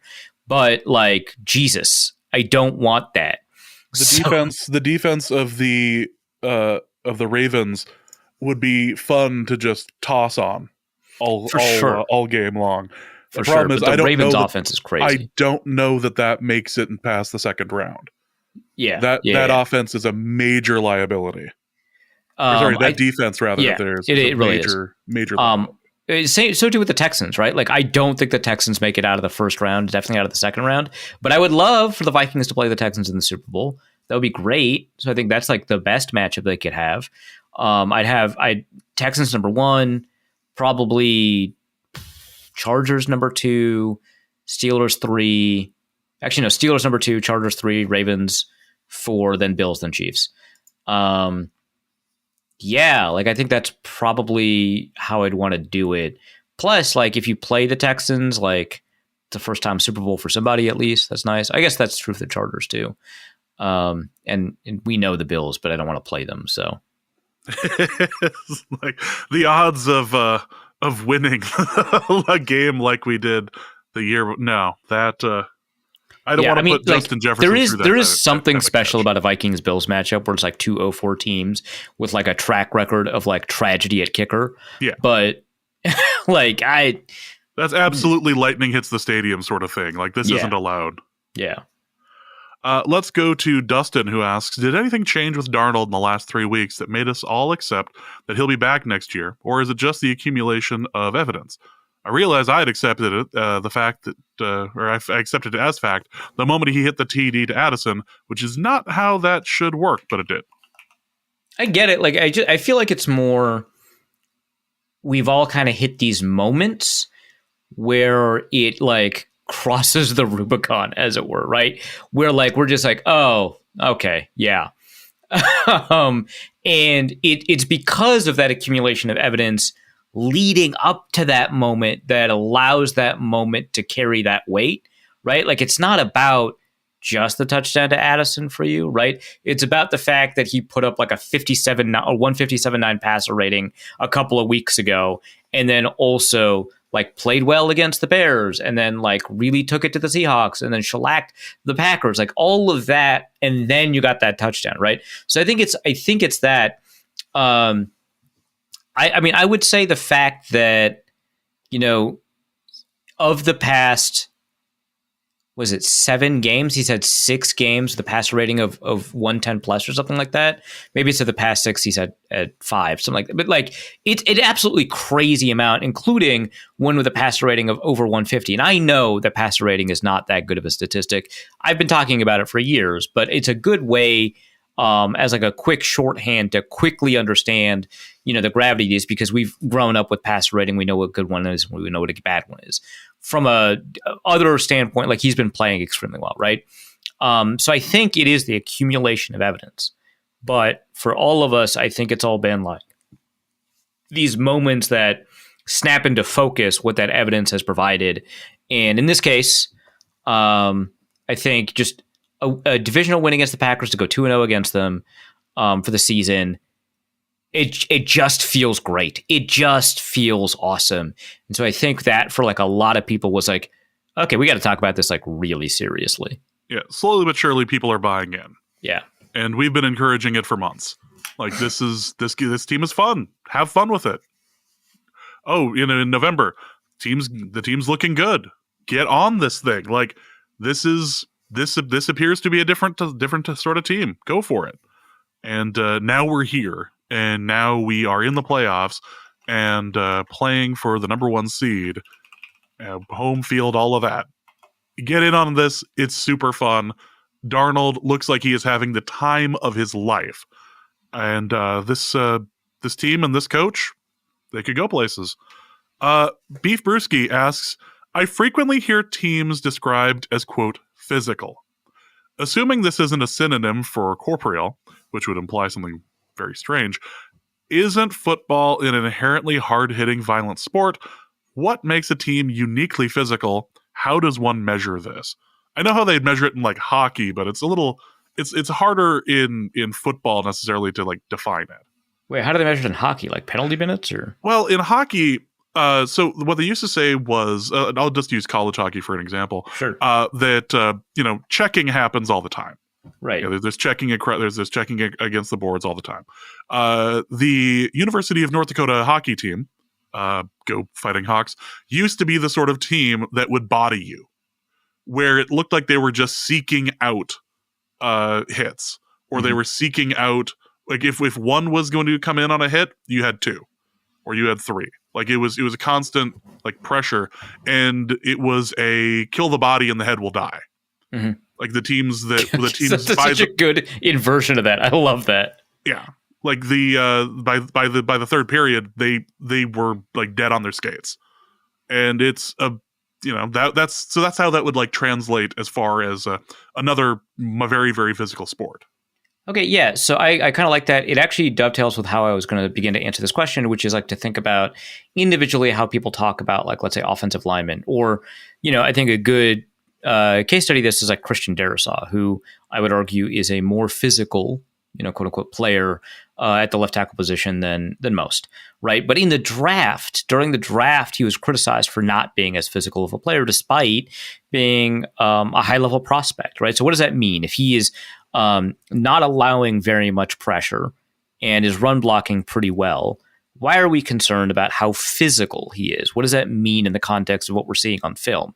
And a lot of it includes stuff like finishing, right? And so there's been somewhat of a conversation between, analytics types and offensive line types about finishing, whether or not finishing is overrated or whatever. So for people unfamiliar, finishing is essentially playing through the whistle or making sure that, the person across from you understands that, quote unquote, you mean business, right? And so a good example of this is on a run blocking rep. If you, let's say you're up against an edge rusher, like a defensive end, right? You take that defensive end and push him out of the way, right? You move him like 2 yards downfield. You create enough space for the running back to run off for like 10, 15 yards, right? You've done your job. Good run blocking. Success, right? If we're doing success rate type stuff, you get a positive there. Finishing would be driving that guy all the way to the sideline or driving that guy into the ground or something in between, right? Doing something more than you need to do to accomplish your specific goal on that specific play, right? And there was a concern that Christian Darrisaw didn't do that kind of stuff, right? That on pass protection plays, as soon as the play was over, he would just stop, right? And that feels like it's more about the moral judgment of what football should be than it is a determination of the kinds of things that make a team successful. And I think that there's something to be said about kind of over leveraging or over indexing for that, for that particular quality. I get it. But, if an entire team is composed of players that, quote unquote, play through the whistle, give you a little bit something extra, make sure that the way that you play is frustrated, right? That you're on the ground for a little bit longer, that you're being held up for more than you want to be, right? That is a team that would often be characterized as more physical. It also happens that those teams probably have players that hit a little bit harder than you would expect based off of like maybe their position or their size or whatever, right? Like we have like a number of types of safeties, right? Earl Thomas is a physical safety, but Bob Sanders was an incredibly physical safety. Harrison Smith, really physical safety. Cameron Bynum, I would not necessarily characterize him that way. Not a huge criticism, but like if I'm looking at Josh Metellus and Harrison Smith and Cameron Bynum and trying to figure out who's the most physical, it's not Bynum, right? And a lot of that is not really a product of how willing they are to stick a tackle in there. A lot of that is just running through a guy, right? And just when you hit hard, you hit really hard. Not always good. Andrew Sandeo, also a very physical safety. That wasn't a great quality of his because of how he utilized that, right? But you can have a whole team composed of people who hit harder than you expect. And it just like over the course of the game, just like with this hockey example, it in theory wears you down, makes it really difficult to play late in the game. That is a theory for why Derrick Henry is actually somewhat unique among running backs in being more efficient in the fourth quarter than in the first quarter because he wears down a lot less than the people he runs into. And like I believe statistically it like bears out that his fourth quarter rushing quality versus his first quarter rushing quality, which is still quite good, is substantially better versus like other running backs, right? It's because it like sucks. It just sucks to play against those guys. So I think that's what they mean when they describe a team as physical. It sucks to play them. They hit harder than you think. They play through the whistle. It's not just a job or whatever. So like, yeah, it is hard hitting. It is violent, but some cornerbacks are making business decisions and some cornerbacks are running down running backs, right? Like there is a difference. Let's go to Bridge Over Teddy Water, who asks, what aspect of the last game is most likely to return as a Chekhov's gun? Multiple Riker doinks? An inhuman Jefferson catch getting called back due to a penalty? A dubious flag? Perhaps this isn't included, but perhaps a face mask somewhere? Right, yeah, okay. So I think for something to be a true Chekhov's gun, which for people unfamiliar, the screenwriting tip, if you see a gun on the wall in the first act, it better go off in the third act, something like that. I think that it needs to be signposted pretty well for the narrative to work out. I don't know that the Jefferson catch being called back due to penalty is signposted well enough, right? I don't know that a dubious flag is unique enough to be considered part of a narrative arc for the Vikings. But Reichard misses, absolutely. We've seen him play really well, get injured, come back, play pretty poorly. That's fine, right? And then I think the face mask one, I think is really good that you mentioned, James. Like that one, I think an uncalled face mask penalty on, say, a Hail Mary play, which has happened to the Vikings before, would be, honestly, it could happen against the Lions, which would be really full circle stuff. If anyone doesn't know what I'm talking about, Joe Webb game. But yeah, like I think that's probably the way to do it. And maybe an uncalled face mask penalty takes Darnold down on a sack that shouldn't have been a sack, that prevents them from going for fourth down. So it sets up a necessary field goal, and Riker doinks it. I think it's like you can combine these, right, in ways that really frustrate you. So that to me is probably a pretty decent one, especially because I've had a lot of frustrations with the Lions and face mask penalties. I'll just say it. And occasionally going low. The Vikings were accused of at one point, despite the fact that it was clearly going to his gut, but whatever. I cannot, like, the color commentary was absolutely right that made no sense at all. But anyway. Yeah. Let's go to Damar, who asks, for Arif's metrics matter corner. I recently engaged in a discussion where people say the Vikings and Packers don't look so good because of their most meaningful victories are the Packers for the Vikings and the Rams for the Packers. Under this metric, I measured that the only good team would be the Bills, who have beaten the Chiefs and the Lions. They later clarified the Lions and Eagles also qualified as good teams, saying the Lions beat their opponents pretty handily, though haven't beaten anyone notable beside the Vikings. And the Eagles, who beat the Ravens, also lost to the Raiders. Is this a good metric to judge, quote, good teams? Or am I misunderstanding this metric of good and not actually good teams? I really like that in the question, Damar capitalized the word metric the whole time. One, because I love the band Metric. Check out their stuff. Two, because it really underscores how I think ludicrous the whole discussion is. So I do think that there is something to be said about teams that overperform against bad teams and underperform against good teams, if that pattern kind of is established. I don't think that's really the case for the Vikings, so it doesn't really make sense to me. Largely and broadly, when a team really takes it to a bad team and beats them by multiple scores, that gives us about as much evidence as beating a good team by a small amount, right? It tells us this team is pretty good because generally speaking, pretty good teams beat pretty bad teams by a pretty substantial margin, right? And that tends to translate. It doesn't always translate, which is why I said that there is some value in that. But I think that generally speaking, when people talk about this, they are picking and choosing, which is clearly the experience that you're describing, Damar,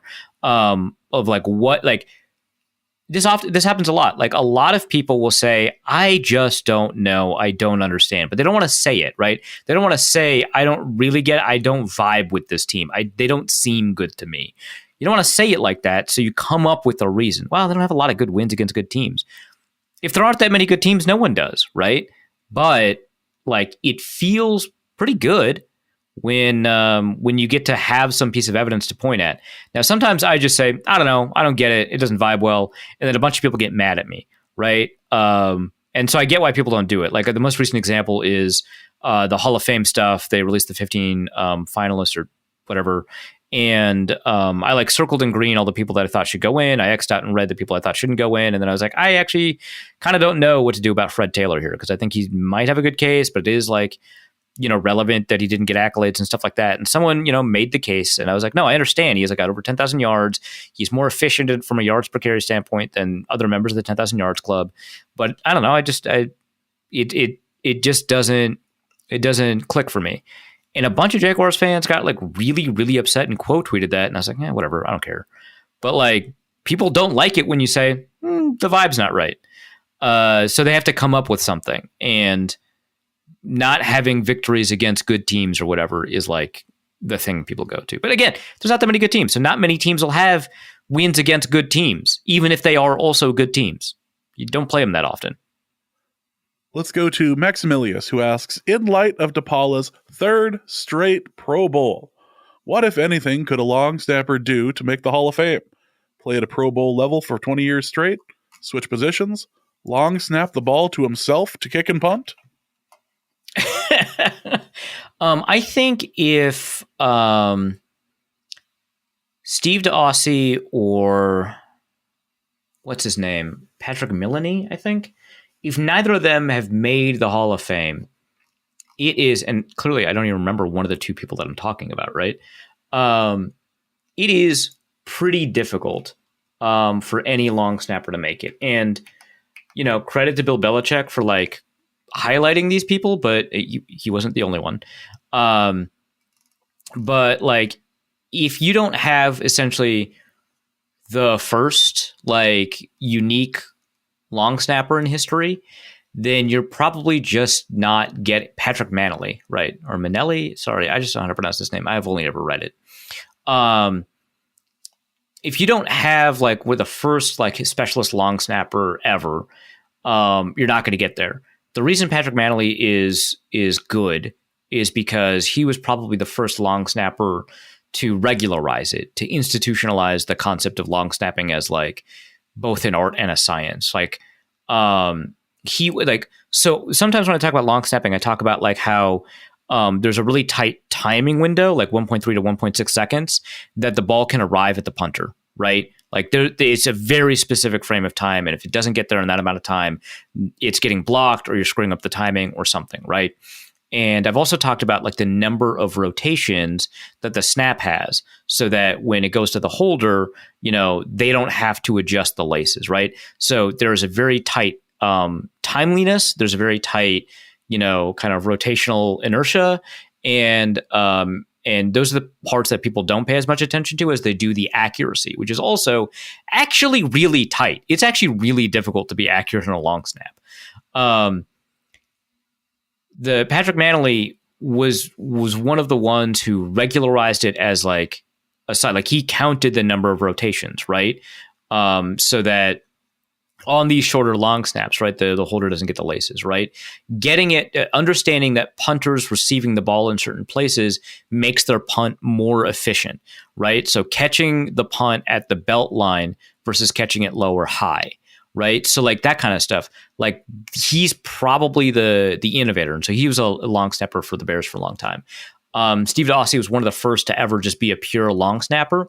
And Bill Belichick actually talked about his impact on special teams, which is like that. Not just is he a good snapper, but he was great in punt coverage. He was great as a blocker, which you don't really see in long snappers. And he was so good at it that it was actually really difficult to rush the punter on punt coverage. And if you can't rush the punter on punt coverage, then you can't bring in the gunners closer to the formation to help them, for them to help in coverage and stuff like that. So he changed punt formations. These are the guys when it comes to long snapping, and no one has even remotely discussed talking about putting them in the Hall of Fame. So if they don't get in, it's not happening. So there's that. And also I should say, like, Steve DeOssie and also his son, Zach DeOssie, were maybe the best tacklers that we've had at long snapper. Like, you get 3-ish tackles a year from long snappers. And both the DeOssies got like 20 in season. Like, it's just like they're they're really good in punt coverage, which is just not normal. Sometimes it's a product of assignment and you're not asking them to do coverage, but like if they could do it, you would ask them, right?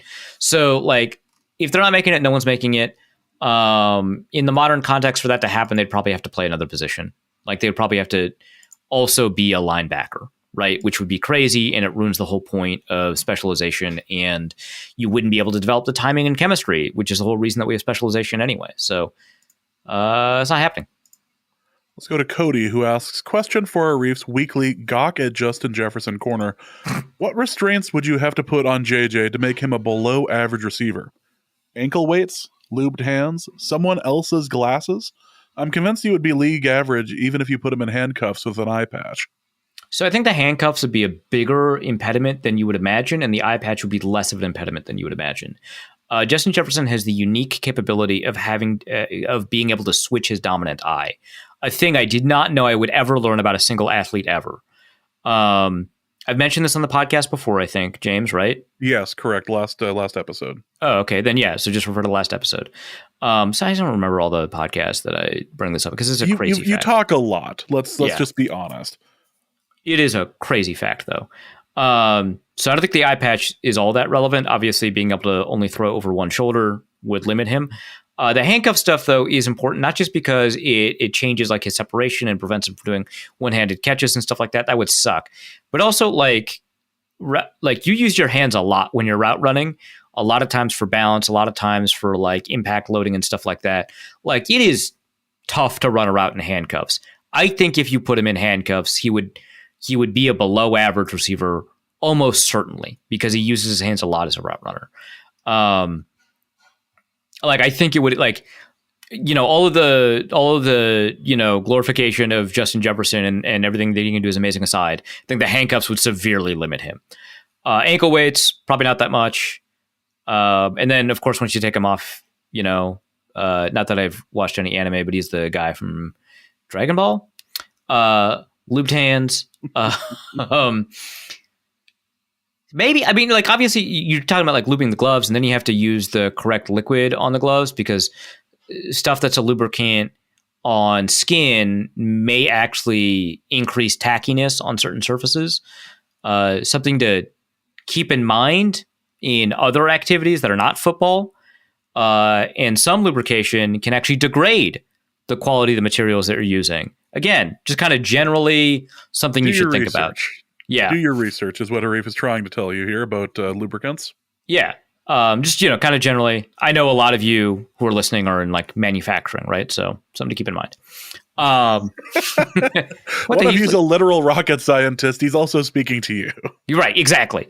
But like, assuming that we've correctly matched material to lubricant, yeah, I think it would make them below average. I don't know that it would make him useless or anything like that. So the ankle weights almost certainly wouldn't affect him that much. But the slippery gloves, yeah, that would be a bummer. Logan Bolsharif asks, question for Arif's NFL corner.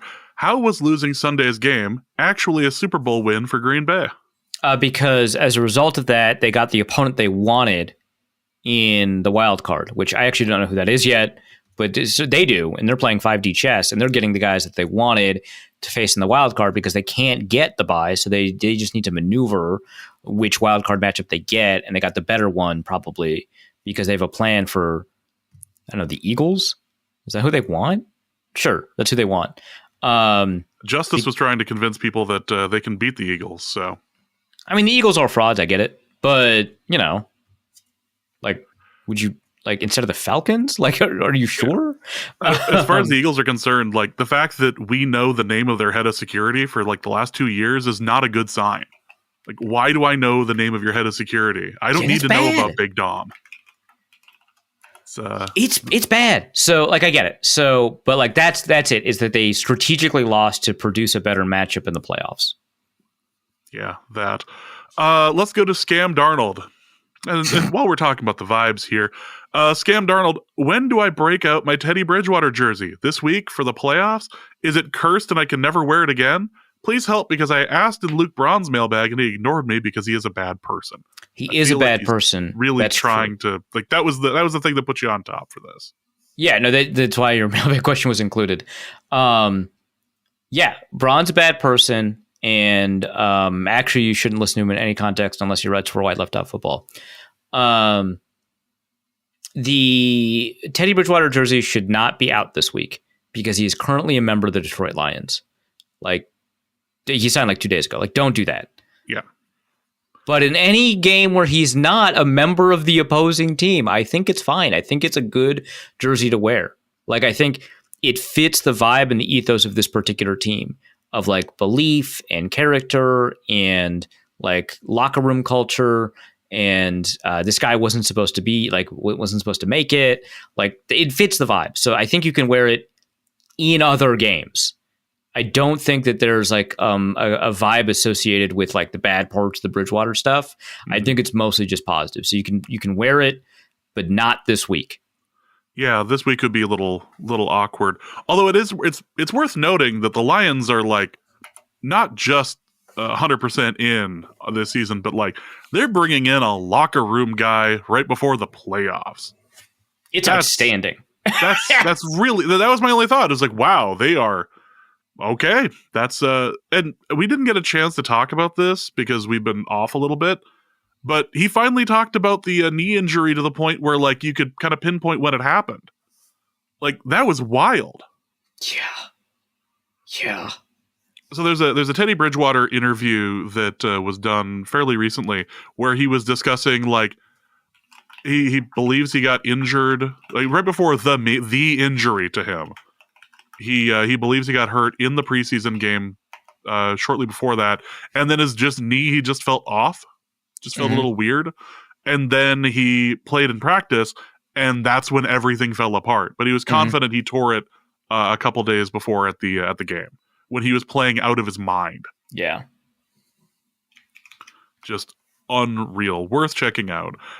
Ingram's unemployed. I'm going to put underemployed left foot here. Thank you. Asks, with their elections to Pro Bowl starting rosters, does that pretty much lock up the offensive and defensive rookie of the year for Brock Bowers and Byron Murphy? No. Do you know who else?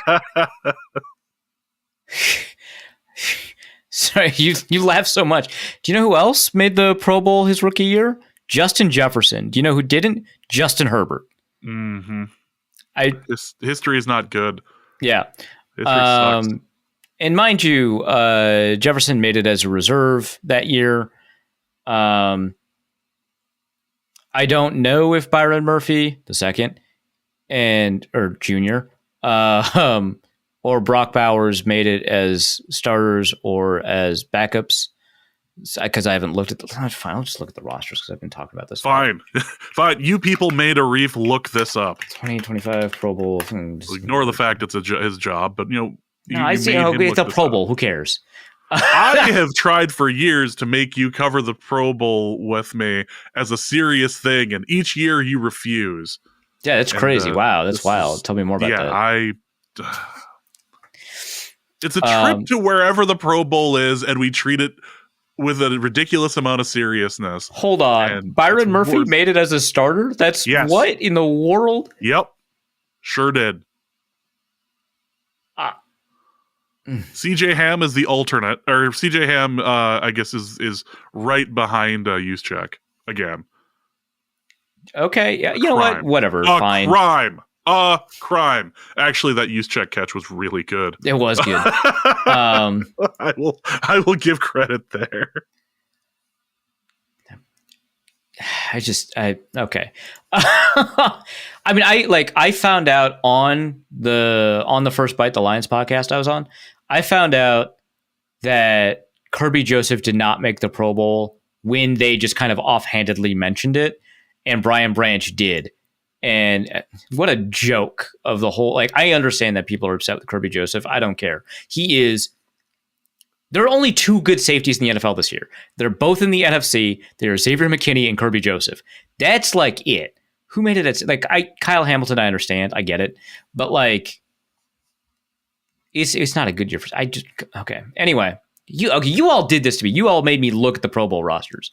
Mm-hmm. Also, Byron Murphy Jr., as cornerback 2, think he's played well, but am I underappreciating his year, thinking he's just been solid? He has just been solid. You're correct. A lot of this, I think, is that, first of all, a lot of Vikings fans voted. Good for them. That's great. But I think a lot of this is that people were trying to figure out, the Vikings clearly have the best defense in the league, so I got to vote for Vikings somewhere. And this is admittedly a down year for cornerbacks.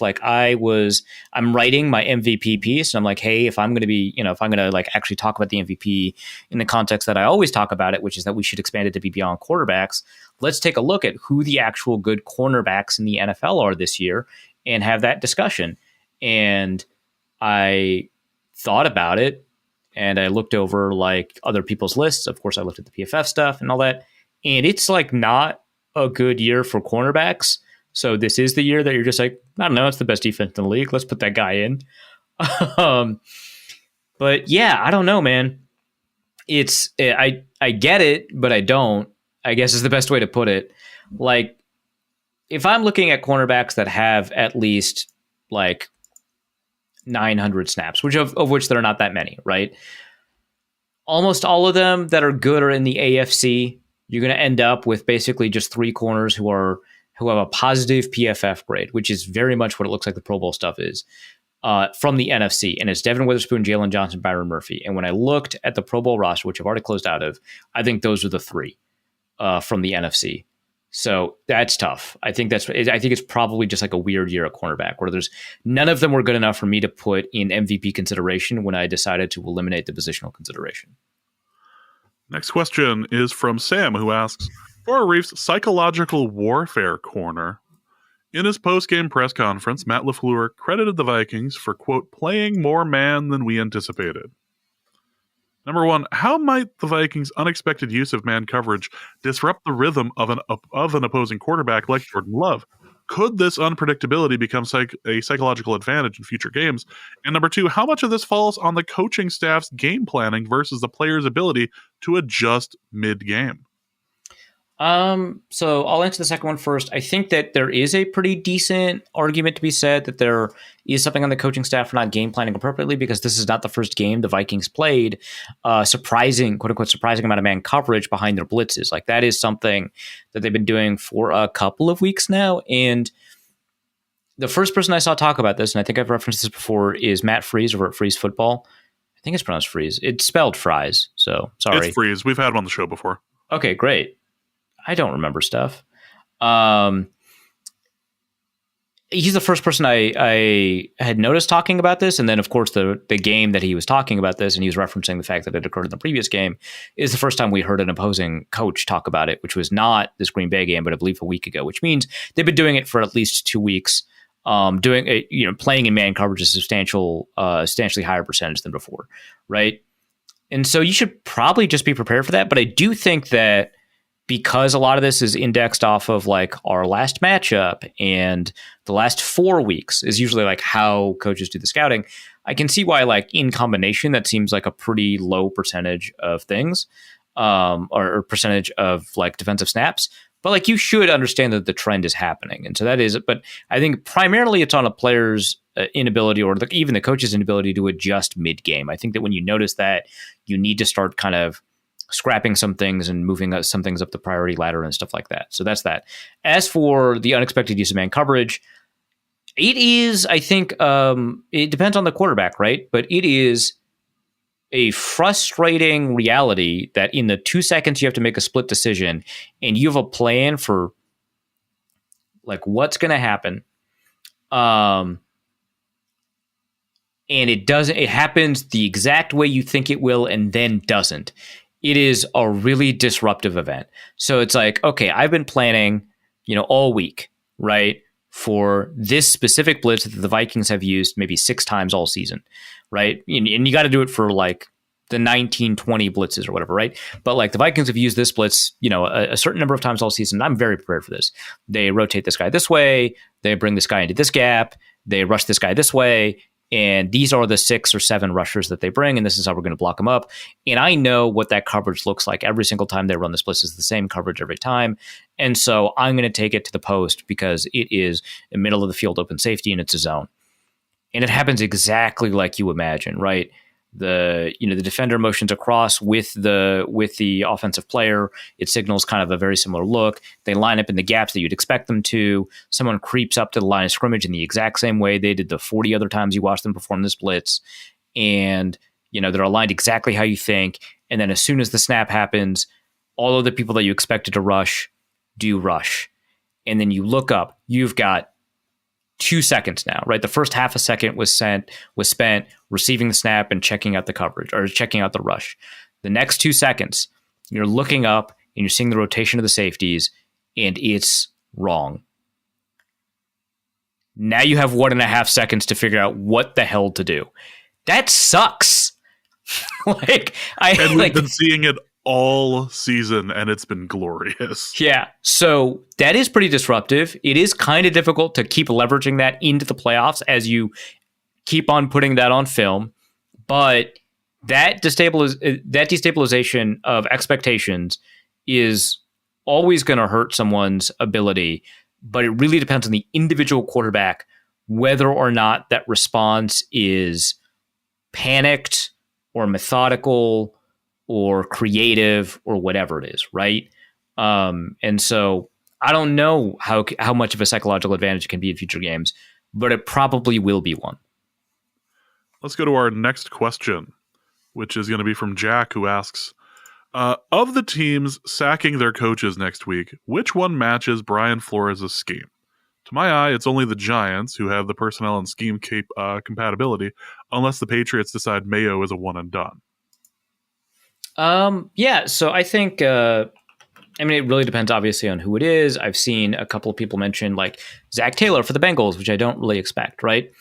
But I think first, it almost doesn't matter.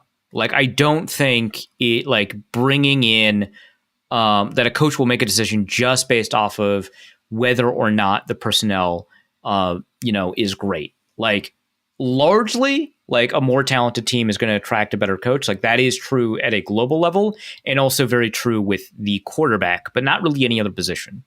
And so, like, looking at a team and saying like, oh my God, you have Eric Rowe. Eric Rowe is a really good fit for what we like to do in terms of like a 3 safety look or Jabril Peppers or something like that, right?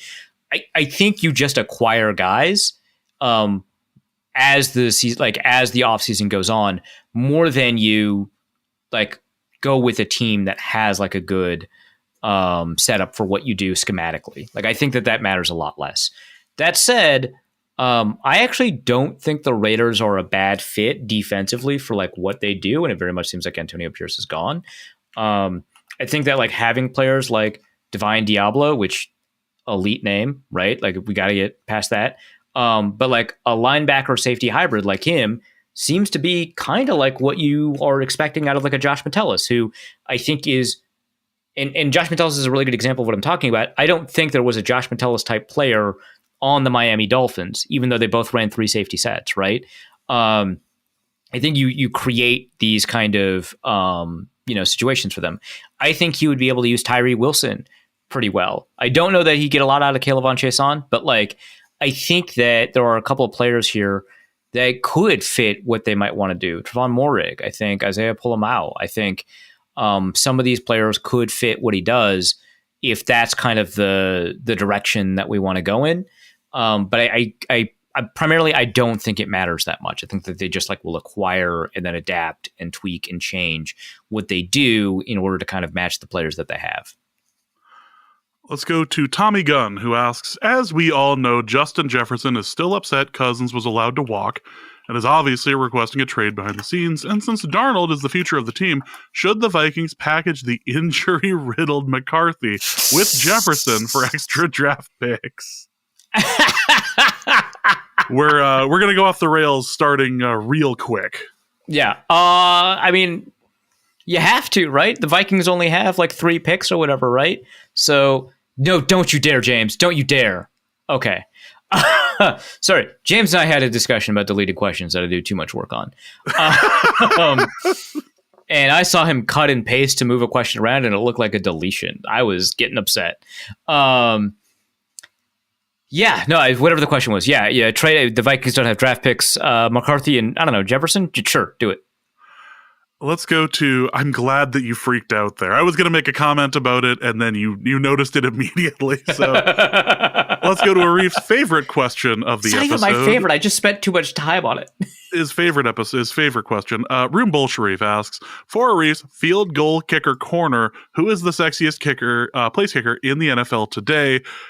This came about because of that god-awful picture that of the, I believe it was the Lions kicker, on the ground, which he should be on the ground. He missed 2 kicks that were important to me and ruined my chance at victory in a fantasy thing. But anyway, Arif, you have done all of... I did not mean this to be the pun when I started saying that sentence. You've done the legwork on this. Please tell me who is the sexiest place kicker in the NFL today. Okay, well, it really depends. Like, different strokes for different folks, right? It really depends on what you're looking for, what you're attracted to. And we have to acknowledge that like attractiveness is broad and different for a bunch of different people. That said, I know there are a bunch of people who are into really nerdy types. None of them are on my list. It's if it looks like the captain of the debate team stuffed you in a locker, you're off the list, and that is a surprising number of kickers. So you're off the list. Also, if it looks like you might not be at least 20 years old, off the list for like fairly obvious reasons, even though these people are all actually adults in real life. Just Will can't Reichard, do it. looking at you. Looking at you, Will Reichard. If the team photo that was taken of you is poorly done for whatever reason, off the list. So that actually means the kicker who was making love to the ground / a softball, Bates, you're off the list. I'm sorry. So I think if you are looking for someone who has a bunch of diverse interests, who is quietly confident but can be internally reflective, it knows how to make fun of himself, knows how to have a lot of fun, knows when to be serious, and really kind of manages his mentals really well, and is also the greatest in the history of the world at what he's done. I think all of these are attractive qualities, is Justin Tucker, right? Opera singer, can make fun of himself a fair amount, has done so, is now in like ads for Kraven the Hunter, or whatever. I don't know. I'm not super deep into Marvel lore. Like I've already lost the plot. I think it's Kraven the Hunter, right? He's there physically, not like the most classically. He's certainly not ugly by any means, but like physically, maybe not the most classically attractive out of all of the kickers that we have. But I think it's certainly attractive enough for all of that other stuff to push him well over the line. So you could have him there. I did have to include a bald guy because I know a bunch of people are into bald people.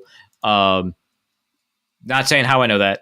And I think of the bald guys, the most attractive, plus also just most successful, Chris Boswell, really fantastic. Go you. If we're looking for like kind of like the historically like straight out of like a 1950s casting call, attractive former Vikings kicker Greg Joseph. I did make a pretty mean comment pre-show about him that I won't repeat here. But not everybody. In fact, there are no 10s here, so I'm just saying that. But he is very. I know this was off the record, but I'm going to expose it because I'm like that apparently today. Mm-hmm. I believe you had said that his eyes were just a little too close together. They're just a tiny bit, and that's like you can't control how you look at it. I don't want to like knock anybody for that. And I did make him the most classically attractive kicker, but there are no 10s in this group. It's just a bunch of 9s, and sometimes it's some of the things you can't control that make you a 9 instead of a 10. This is his selection. If this were a Bachelorette episode, right? We're going for like a diversity of attractiveness types. A bouquet, yes. Yeah, but there's a problem. What? Between the NFC and the AFC, isn't there? There is. If you haven't noticed, so Greg Joseph kicks for the Jets, Chris Boswell for the Steelers, Justin Tucker for the Ravens. Everyone I'm going to talk about also kicks for the AFC. There are no NFC kickers on this list, and this was not an intentional decision. I just noticed it because I was looking through the R-Lads kicker depth charts to take a quick look, and because Younghoe Koo is injured, he wasn't one of the ones I clicked on. I would put him on the list. He is, maybe the NFC's sole representative right now. But it is a huge imbalance. Like this might be the reason that the AFC has been winning so many Super Bowls recently. Nothing to do with Andy Reid, nothing to do with Patrick Mahomes. We will discuss Harrison Butker in a second. Nothing to do with Travis Kelce. Like that, like it is the kicker attractiveness mismatch. Huge imbalance here. So don't interrupt me. I got 4 more kickers to talk about. I know that this is what you wanted. This is why we're all here. So if you're into beards, Boswell does have a beard, that helps. But if you're into beards, I think you have to go with Joey Sly, kicker for the Patriots. Luxurious beard, wears it well, styled well for his face, really works with a smile. What an attractive man. But you really have to be into beards. Actually, I'm going to skip that guy. I don't think he's on this list. So we only have 6 to talk about. What? Who fell off? He is only above average, and I am talking about 8s and 9s here. Jason Sanders, Very attractive. Just you didn't make the final cut. We just gave him the rose right before the show. Sorry, Jason Sanders, Miami Dolphins. You're really good looking. I already discussed Young Wei Koo. Let's put him on the list. That's great. Also, I think Kaimi Fairbairn, which James. Sorry, I forgot his full name. Do you have it? I do. It was past that, but we gotta get this rig going. Otherwise, it's a long name. It might take forever for me to break out again. Okay. But I think he looks really good, right? And so I think that, if you're not into kind of the more vanilla kickers that I've discussed, I think Kaimi Fairbairn might be up your alley. And then if you are really into the vanilla kickers I discussed, currently the best kicker in the NFL kicks for the Kansas City Chiefs. You have to be a particular kind of person to find this whole package attractive. But there are a lot of people that find that whole package attractive. So Harrison Butker, if you're super into not having a job. For the people who are into that sort of thing, it's the sort of thing those people are into. Exactly. So if we're constructing a bachelorette, roster, we need a polemic. We need someone who clearly stands out. I was about to call him the bad boy, but I still think that's Blankenship when he just shows up on a motorcycle for no reason. Thick glasses falling off. Yeah.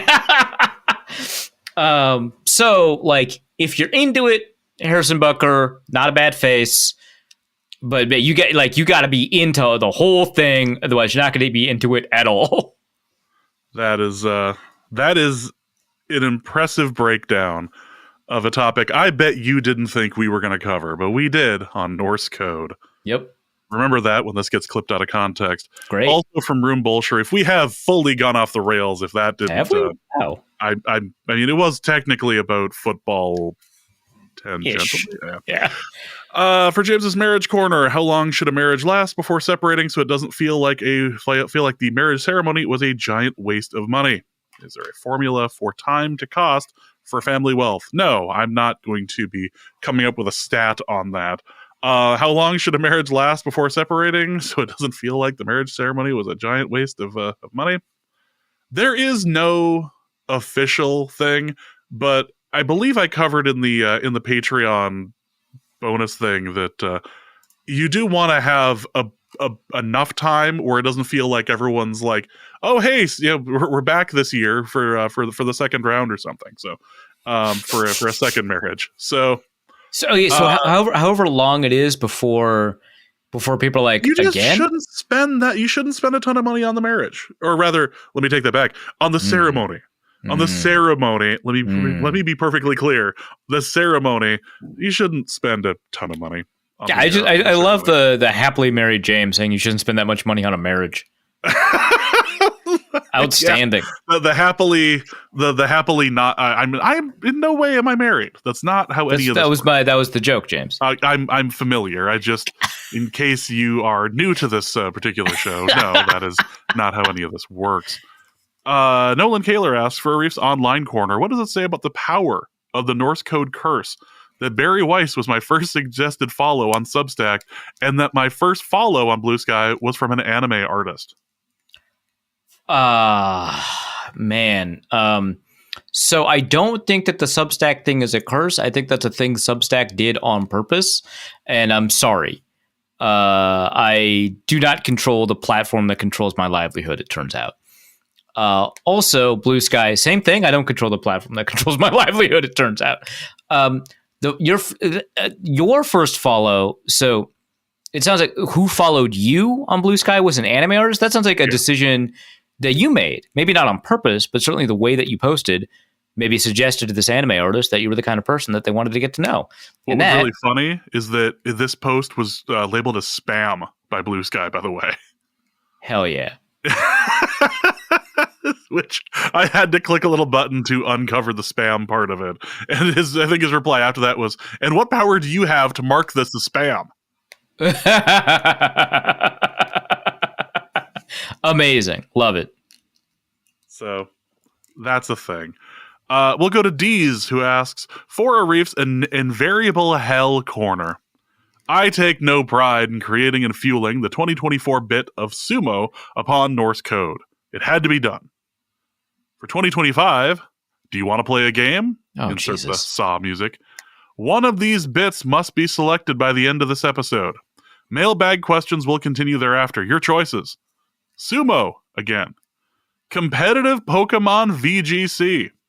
VGC. Oh, video game. Or community? Oh, Arif's extensive knowledge of male pattern baldness. This deal can be void on the condition of Arif's brother being a guest on a pod for a full episode. Yeah, I well, cannot imagine Arshad wanting anything less. Yeah, that's not. Well, no, it's not happening.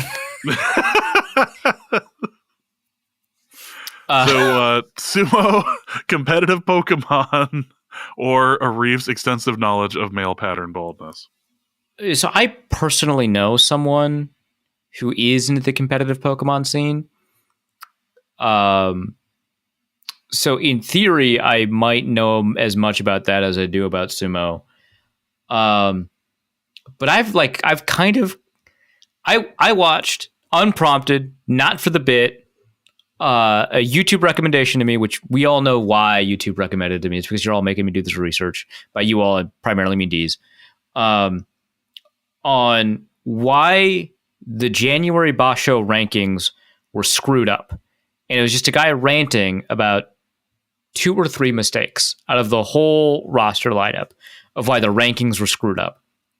And I just watched it. I have no idea who these people are that he's talking about, especially in the middle of the bracket. He's like, oh my God, this guy dropped 3 ranks, and they're more willing to drop ranks than they are to rise ranks. It's just like a whole deal. And I just watched it beginning to end. And so I just feel like it's just becoming kind of an interest of mine. So I'm just going to pick sumo again. Just continue the sumo beat. Yeah. Hopeful Vikings pessimist asks for Arif's workplace drama corner. Did Patrick Mahomes fail to make the Pro Bowl because Travis Kelce failed to adequately mobilize the Swifties to support him? Does this demonstrate the ongoing breakdown on and off the field between Kelce and Mahomes because of the deepening rift between Brittany and Taylor? As a co-owner of the Chiefs, what is Arif doing to help ensure this drama doesn't impact the team's performance? All right. First of all, fan voting maxes out in terms of the influence it has. So it's only, I think, 1/3, right? I think it's like 1/3 voting, 1/3 players, 1/3 coaches, which the coaches and the players do not actually take it that seriously when it comes to voting. Like if you like see the way that coaches talk about like how they voted or players talk about how they voted, it's like shocking the number of times it's like, wait, I voted? Oh, someone must have filled out my ballot for me. Right. And them not caring about that fact. Right. It really is. I hate the Pro Bowl. So I don't think the Pro Bowl has shown you nothing but love, and yet you hate it. Okay, this is not like the gift thing. Don't make it like the gift thing. Fine.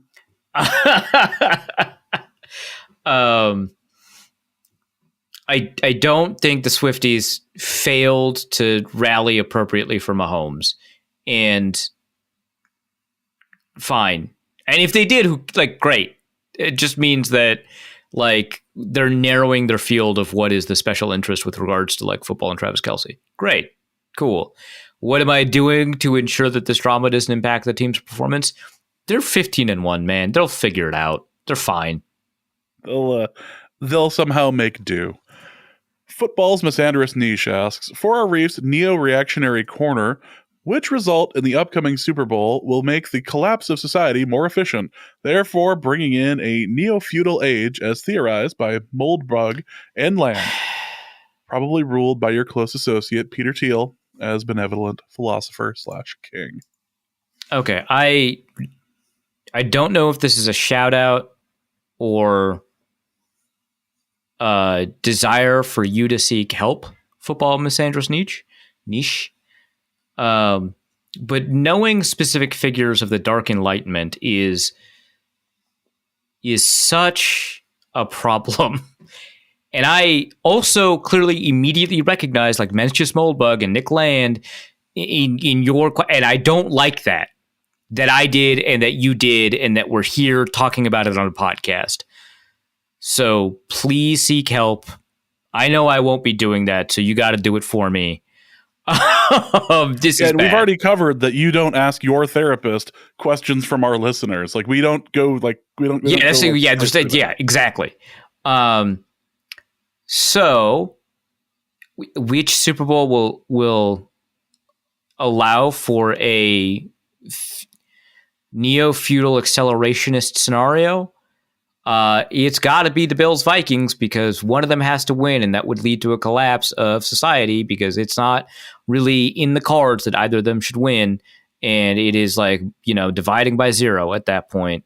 Yep. Peter Thiel, not my close associate, was on a venture capital group that he did not, for the purposes of the investment that they made, participate in The Athletic, who happened to employ me. Okay, so this is like we're not doing that. You just perfectly clear. No. Let's go to Arifluenza, who asks for James's Bar Globe corner. A corner I've spent a bit too much in lately. Let's just be honest. What kinds of alcohol is currently in the Globe? Anything to recommend? I'm so glad you asked. I do actually have a couple things that I can recommend. We actually just had New Year's here, and as you may have had New Year's where you were at as well. But you didn't have my party, which we went out, and when we came home, we had all sorts of lovely things from the Globe, including there's the company's called Standard Proof Whiskey Company. It's a rye. It's a Texas pecan, which is delicious. It's so good. Oh my God. I enjoyed that quite a bit. So that's a rye. I got a lot of ryes lately. Friend came up from Tennessee with a whole mess of ryes apparently. So we were drinking that. For rum, there's Flor de Cana, sure, which is very lovely and tasty. Singleton 12-year Scotch is such a good utility Scotch. I really enjoy that. That's a 12-year. That's very good. On the other side of that, not utility, but a bit more on the bougie side, I picked up a Dalmore 15-year for the holidays, and that is so ridiculously smooth, so very good. The 15-year is very tasty, a bit on the pricey side, but worth it. If you're going bourbon, I ended up getting a nice bottle of Remus straight bourbon whiskey. It's trying to see if there was actually like a listing on here or anything. This was a barrel pick, so it was like 2023. It was very good, but the octane is high. It's 113.2 proof, so it's you feel the burn on it. It's quite good though. And then I believe we have. I think the last one that we were drinking that night was it's the brand is Chattanooga whiskey. It's a straight rye malt whiskey. It's like 99 proof. It's very, very good. So that's what we were drinking on New Year's, and very, very tasty. I also got another bottle that's upstairs that I cannot remember the name of to save the life of me, but I ended up getting that at the live show, and it was very, very tasty. So let's go to Don from Ohio. Oh, really? John you from put Ohio. it in. You put it. You are in charge. I know, but like you forget what you say. I forget what I put in the show notes. We can't both be this irresponsible about our content. And yet here we are for James and Arif's contract corner. If the Vikings re-sign Cam Bynum, how much of it is due to his play on the field, and how much of it is for his dance celebrations? I'm going to include and locker room vibe. Yeah, being a glue guy is pretty important. So I think that would play like, okay, so if he was just an identical player with the exact same plays and capability, whatever, right? Without the celebrations, first of all, that's hard to imagine because like I strongly believe that they're getting as many picks as they do because of the celebrations. But if that was the case, I think the Vikings would attempt to re-sign him. He's valuable. He doesn't really stick out and make as many splash plays as somebody like Metellus, right? But he is valuable and he does make a number of plays and he doesn't seem to make mistakes, which is like a really critical element to that position. So I think they would re-sign him anyway. If he was a bad safety and they were somehow celebrating still just as much anyway, and they were doing the celebrations, I don't think that they would sign him. So sure, I think that play on the field is playing a pretty big role, but I do think that the dance celebrations are really helping his case a lot. Also from Don from Ohio. For James and Arif's HR corner, I've been repping more of my Vikings gear at work these last few weeks, which has annoyed several Packers and Lions fans. On New Year's Eve, I wore my usual Vikings hat and decided for the day my Norse code t-shirt. I was questioned several times about why the one guy was sad, I said he loses at bingo all the time, and why the other guy was screaming. I said he was screaming because he's tired of dealing with ignorant Packers and Lions fans just like yourself who love sniffing their own body odor. As a supervisor, this may not have been the best thing to say to one of my employees. He has requested a meeting with HR on Monday. Since Arif is such a great debater, I would like him in my corner for this meeting. Arif, what would be the best defense you could use against my employee to help me out, to help me get out of this mess? P.S. I feel like you're obligated to come since I did buy your merchandise to help support the podcast. Okay, first of all, that is a bad precedent. Buying the merchandise does not obligate me to fix your problems for you. Did not sign up for that. There's no contract anyone signed. That is a ridiculous thing. I feel like this would be a good place to have a discussion about the expected role of creators in a creator economy that's driven by personality and parasociality. But I think Don from Ohio has long crossed that river. So that might be lost on him. But I feel like you probably did cross the line here, and HR is probably going to be right when they get rid of you. But I would maybe, if hypothetically in that situation, not something that you should do because you should always cop to the things that you've done that violate company rules. But hypothetically, just lie and say you didn't say that. Is there like a recording of that? That kind of would really change my approach to this one, is if there's evidence to suggest that you did that. Why is it every time that there's a question from Don, you feel the need to tell him that what he should do is just lie? He should fess up. Okay, I already explained what he should do and what hypothetically might be the way to get out of the situation. And the should is different than the hypothetically what might get you out of the situation. I just want to be clear. He should fess up. He should accept whatever punishment HR provides. But for the purposes of scenario building, to answer the question in an interesting way. Right. It's like a gamesmanship, games playing kind of thing. Okay. Right. And the reason so much of these hypothetical scenarios to get Don out of his problems involves lying is because Don keeps on doing bad stuff, and the only way to get out of it is to deny having done it. That is on Don. Okay, fine.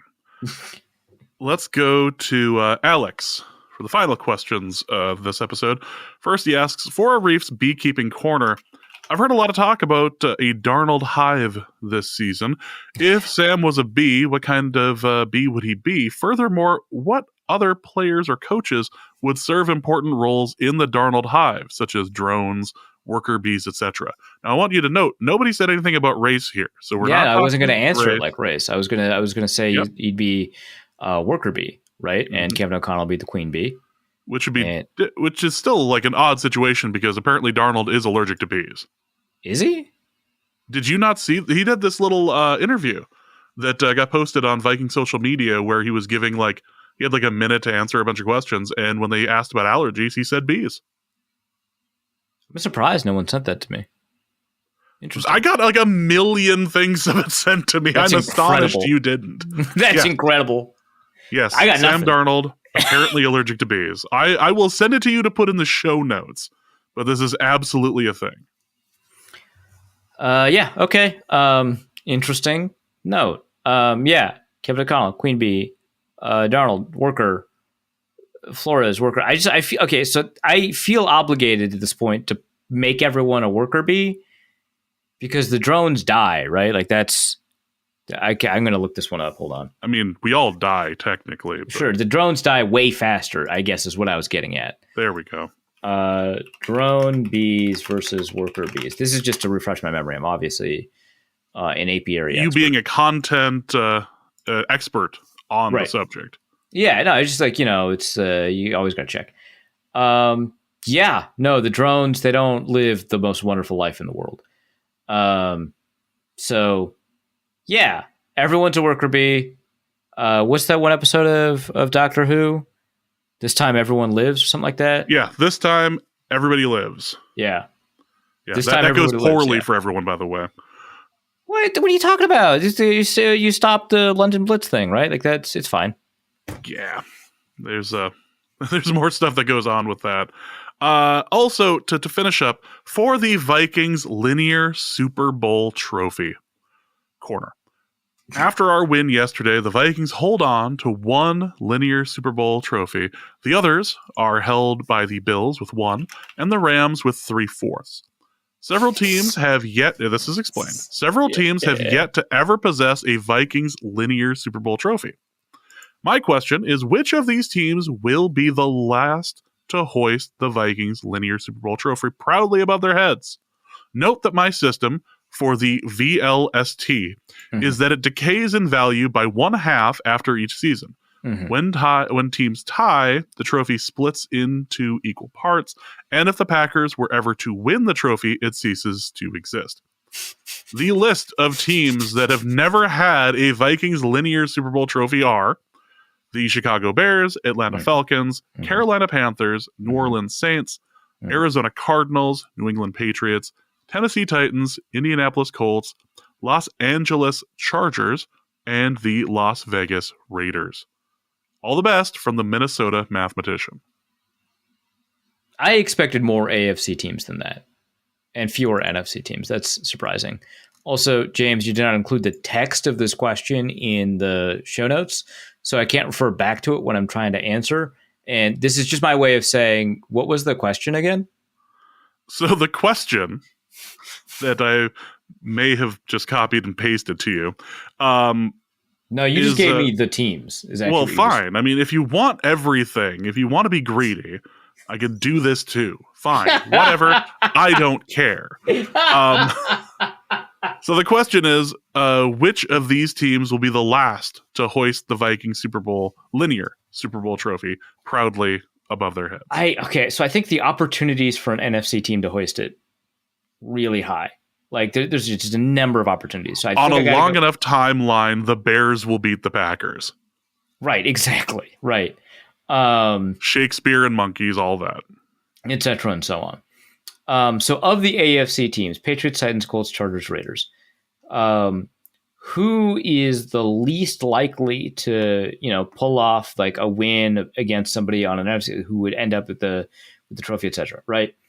I would say that from a historical, like our future-looking ineptitude, probably not the Chargers. So we're going to cross them off the list. So the last ones, I think the Titans are pretty in a bad spot. The Colts are not in a great spot, especially with the leaks coming out about Anthony Richardson. Patriots have Drake May, even though people aren't confident in Gerard Mayo. So I'll cross the Patriots off the list. Raiders don't have anything going for them. I'm gonna go with the Titans. That feels right. I don't like the Raiders get weird wins. The Colts could just start Joe Flacco at any point in the future. The Titans, it just feels like it's just all downhill. So I'm gonna go with the Titans. And with that, that is the end of this episode of Norse Code. Hope you've enjoyed it. We will be back next week to discuss, hopefully, the number 1 seed and the bye that comes with it, and preview a bit of the playoffs. Arif, what do you have to plug? Stuff. Over at MyLeft.Football, we've got a piece from Luke Braun that compares Sam Darnold to noted anti-Semite Charles Lindbergh. The anti-Semitism is not part of the comparison. I'll be clear.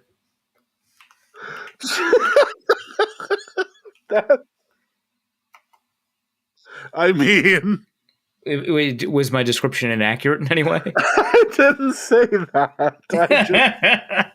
That really took me by surprise. I read the piece too. I'm just like, Oh yeah, Luke doesn't bring it up at all. Yeah.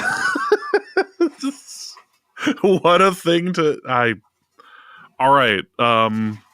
So there's a great piece by Luke. It's missing some key information, but he's missing some really pertinent info to get the full picture of this historical figure. But it is not a piece about the historical figure. It is meant to kind of paint a picture of the way that we should visualize Sam Darnold with respect to one of the more notable historical reference that we have for this historical figure, which is his likelihood of like taking big risks with the plane and not with maybe his political ideology.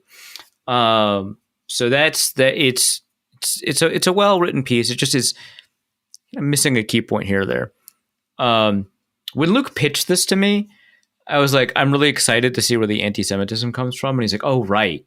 So I did warn him before he wrote it. So that's that.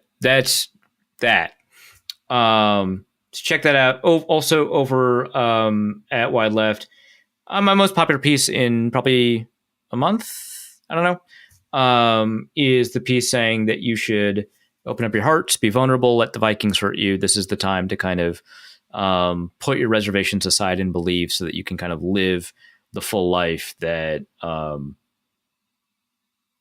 having faith and belief and joy comes from. So that also, it's also a recap of the Packers game, but it's mostly about the first thing I said. So check that out over at Wide Left Football. At some point, I'm going to have like my MVP pick and my all-pro team or whatever. Yeah. Well, looking forward to that. So for Arif, my name is James. Thank you guys so much for listening. And please remember that it's 4th and 12. You really think they were going to run there? And we'll be back next week. Norse Code is the largest and only division of Norse Code LLC. You can find Norse Code on the Daily Norseman, SB Nation's Vikings blog at dailynorseman.com. You can also find it on iTunes, Apple Podcasts, Stitcher, Spotify, Google Play, and wherever fine podcasts are aggregated. Our Vikings blogger extraordinaire and generally useful human is Arif of and he can be found on Twitter at ArifNFL. I am your producer and host, and my name is James Pagashnik. You can find me at the show's official Twitter feed at NorseCodeDN or at my personal account at BigMono. If you'd like to donate a few bucks to the show, you can do so in a couple of different ways. You can go to patreon.com/NorseCode and donate there. For $3.50 a month, you get bonus material and more. You can also go to paypal.me/NorseCode for a one-time donation, or you can go to norsecode.threadless.com and pick up some Norse Code merch. Any questions or comments that cannot fit in a tweet can be sent to norsecodepodcast@gmail.com. On behalf of the Norse Code staff, we thank you so much for listening. Our formula is this. All things are possible through the power of Ben DiNucci.